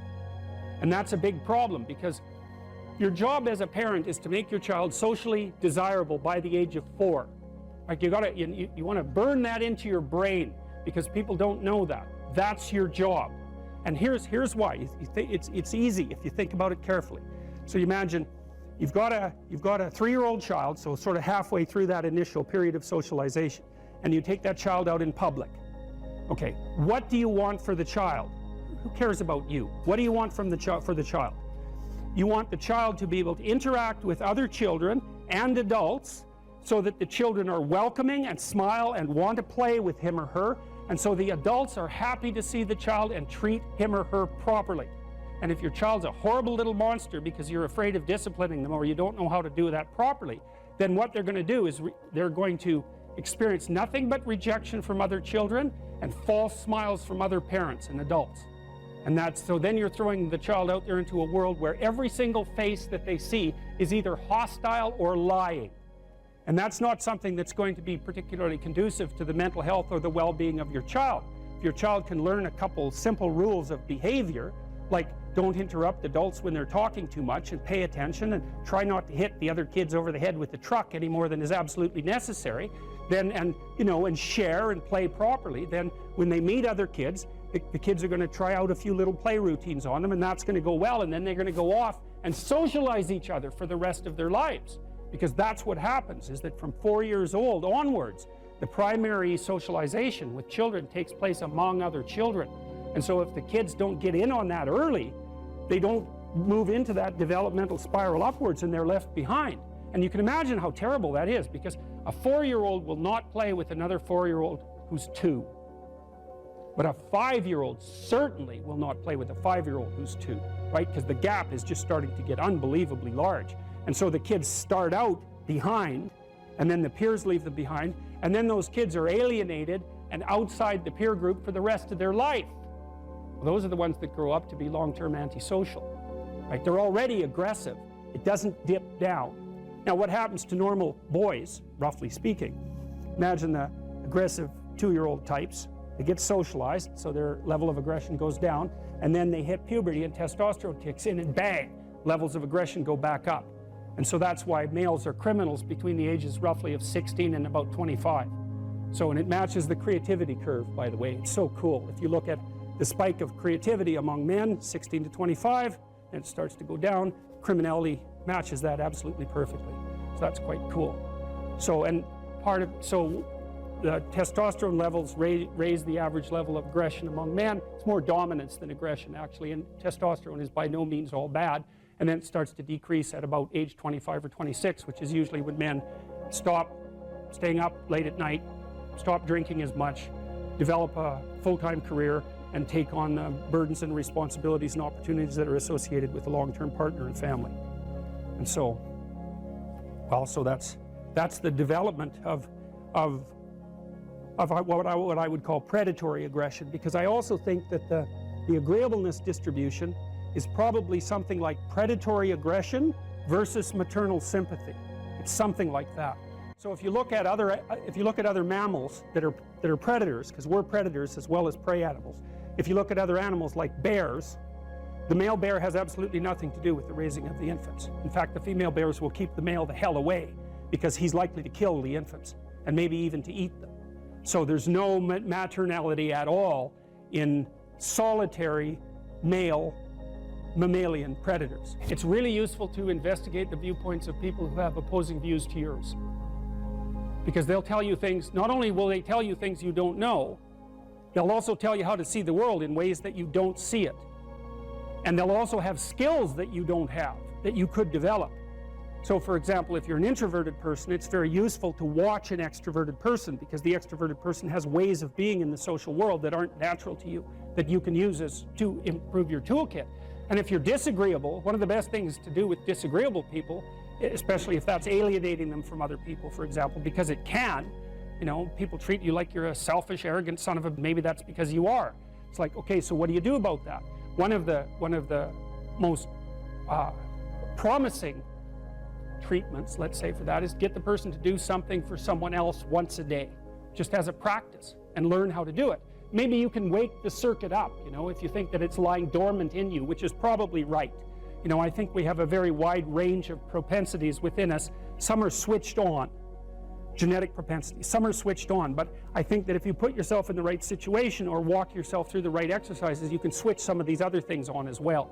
But it takes work and dedication and discipline. I would say, generally speaking, if you want to adapt yourself properly to life, you should find a niche in the environment that corresponds with your temperament. Right? You shouldn't work at cross purposes to your temperament because it's just too damn difficult. But having done that, then you should work on developing the skills and viewpoints that exist in the space opposite to your personality, because that's where you're fundamentally underdeveloped. And that way I think you can extend out your temperamental capability across a wider range. And to me, that's roughly equivalent as bringing a richer toolkit to each situation. You know, so if you're hyper extroverted, you should probably learn to shut up at parties now and then and listen just to see what's going on, to see if you can manage it, you know. And if you're introverted, well, then you should learn how to speak in public and to learn how to go to parties without hiding in the corner and saying nothing to anyone. You know, and if you're agreeable, then you need to learn how to be disagreeable so people can't push you around. And if you're disagreeable, you need to learn how to be agreeable so that you're not an evil son of a bitch.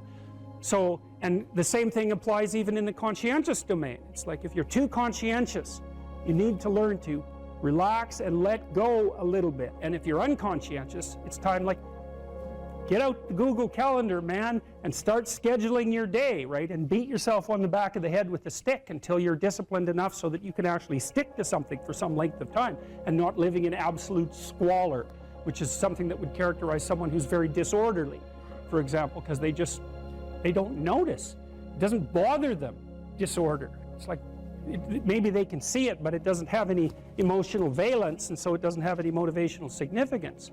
You know, so the other thing you might want to think about too, if you're choosing a partner, is try not to choose someone who's too distant from you on the temperamental variables, because you're going to have a hard time bridging the gap. You know, it's hard for an introverted person and an extroverted person to coexist.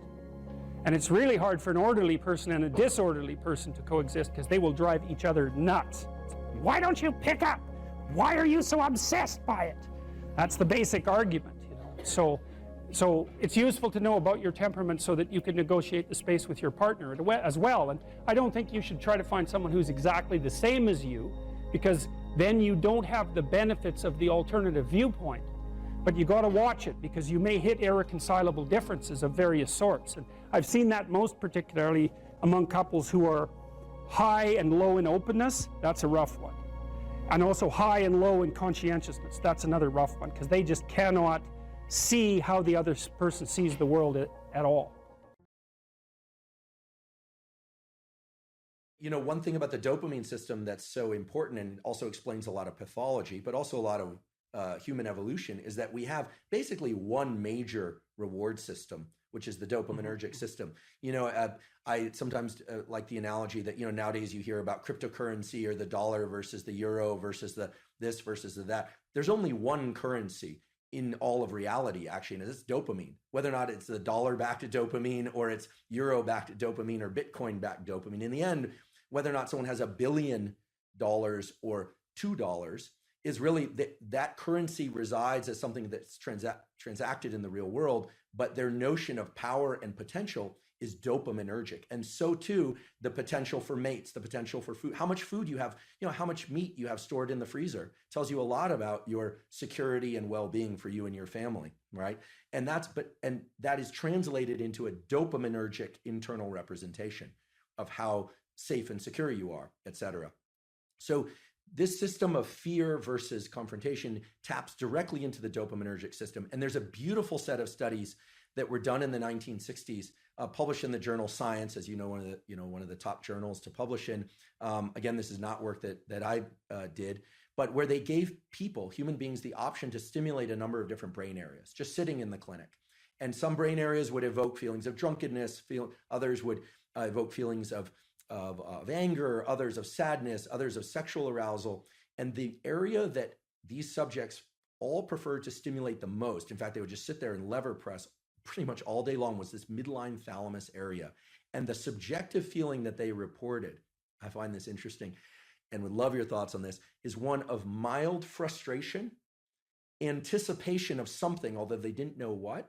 Anticipation. And it's this idea, I think, that it's tapping into the dopamine system. And The dopamine system. The dopamine system says something good is going to happen. That's right. The key. It says something good is going to happen. Something good is going to happen, and it's an appetitive state in some sense because it doesn't signify the acquisition of. It's not satiating. Right. It's appetitive. That's right. And so it drives you forward. And you might think that being driven forward would be unpleasant, but if you're, in some sense, if you're activating the systems that drive you forward voluntarily, then that's the most positive form of positive reinforcement you can have. I think I read animal researchers who said that when they watched animals who were bar pressing to receive stimulation in those brain areas, the animals would look forward as if something was about to appear that they wanted to have appear. Incredible. So that was part of that apprehension. Part of it's a hope system in some sense. Right? It's the elicitation of hope. That's right. You know, it's dopamine, and here I'm robbing words from others, like my colleague Anna Lemke, who, you know, it's not about having, it's about wanting. It's not about pleasure as much as it is about craving and motivation and drive. And something critical about the... And Panksepp called it seeking. Yeah, brilliant, brilliant. I never met Panksepp. Did you? You met Yak? I met him online. We were in a neurological chat room, so to speak, for a neuropsychological chat room for about 5 years, and I had a chance to interact with him a fair bit in that. So that was really good. And NBS, he's done beautiful work, and thank you for calling people's attention to his work. I know you've done that many times, and such key work. The dopamine system is in touch with the autonomic system, sure, because it has to register success versus failure of some pursuit. The prefrontal cortex is actually part of the dopamine reward system. People often overlook this, and then we just think about nucleus accumbens and ventral tegmental area. But the prefrontal cortex, because as you pointed out before, it is generating possible outcomes, different rules, different selves are being projected into the future. You can think that the 2 marshmallow task, the classic, you know, give kids the option to either have a marshmallow now or wait and have 2 marshmallows, and the cute little videos of the kids, you know, in the room with the marshmallows, sniffing it, talking to it. Occasionally a kid will just stuff it in his mouth. Another child will turn away, you know, delightful, right? And all sorts of ideas have come about how they do in life versus if they can wait or not wait. In any case, that's dopaminergic anticipation. The key thing with dopamine, I think, that encapsulates the most of it is this notion of reward prediction error, which is very simple. If you are excited and anticipating something, you are generating some internal sense of the probability of it happening. We're going to the ice cream store, kids. Let's go. We're going to have ice cream. We have ice cream. It's closed. The disappointment that they experience actually brings them far lower than they would feel, much more sad than they would feel than had you not told them you were going to get ice cream, which speaks exactly to what you were saying, that it's an anticipation signal. So dopamine's going up, we're going to get ice cream, and then no. So it drops below baseline. They would have been better off being not told they were going to the ice cream store. Just drive right by it. The danger of hope. The danger of hope. If you anticipate that it's going to be open, and again, this could translate to any scenario, and it's open, there's a dopaminergic signal upon receiving the reward, but it then drops a little bit. This is the basis of addiction, actually. Drops a little bit below baseline transiently. So we always think of the ice cream is the reward. Well, actually, the reward was right before you had that first lick of ice cream because you know you're going to get it. This is also true of sexual behavior. It's true of people who sell a company or they're anticipating something exciting, or of a wedding. It also sort of partially explains this notion of postpartum depression, where people are so excited about something, the delivery of a child or something, and the arrival, and then for some reason they feel let down. It's because the anticipation was that great. So many scenarios. There might be an exhaustion component there too. Right. Well, it's also the case, if I remember correctly, that dopamine kick. So imagine what it does is backtrack the neural systems that were activated as the reward was approached. So then it feeds back reinforcement, not reward, but mediates cellular growth and maybe myelinization. It's increasing the efficiency of the neural connections of the systems that were activated just prior to receiving that reward in the order they were prioritized. That's right. In the order they were manifested. So the closer the behavior is to the receipt of the reward, the more it's reinforced and more likely to be manifested in the future. And then there's a decay function going back in time.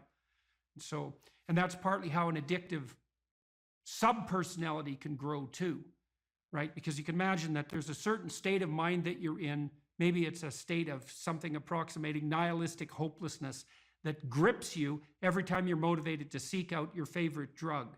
And that's fairly far back in the activation chain, but it's there every time you take a hit.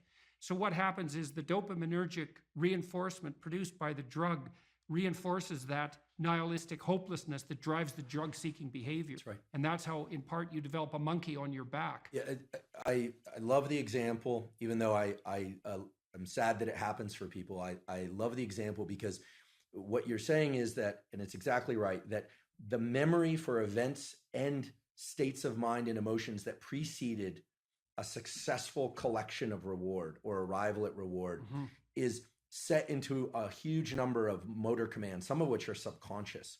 And the ultimate dopamine signal, actually I experienced this the other day. I can give an example.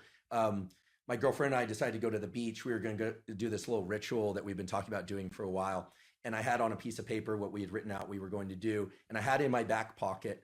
And we got to the ocean and the sun was setting. It was sort of perfect timing for this. And the piece of paper was gone.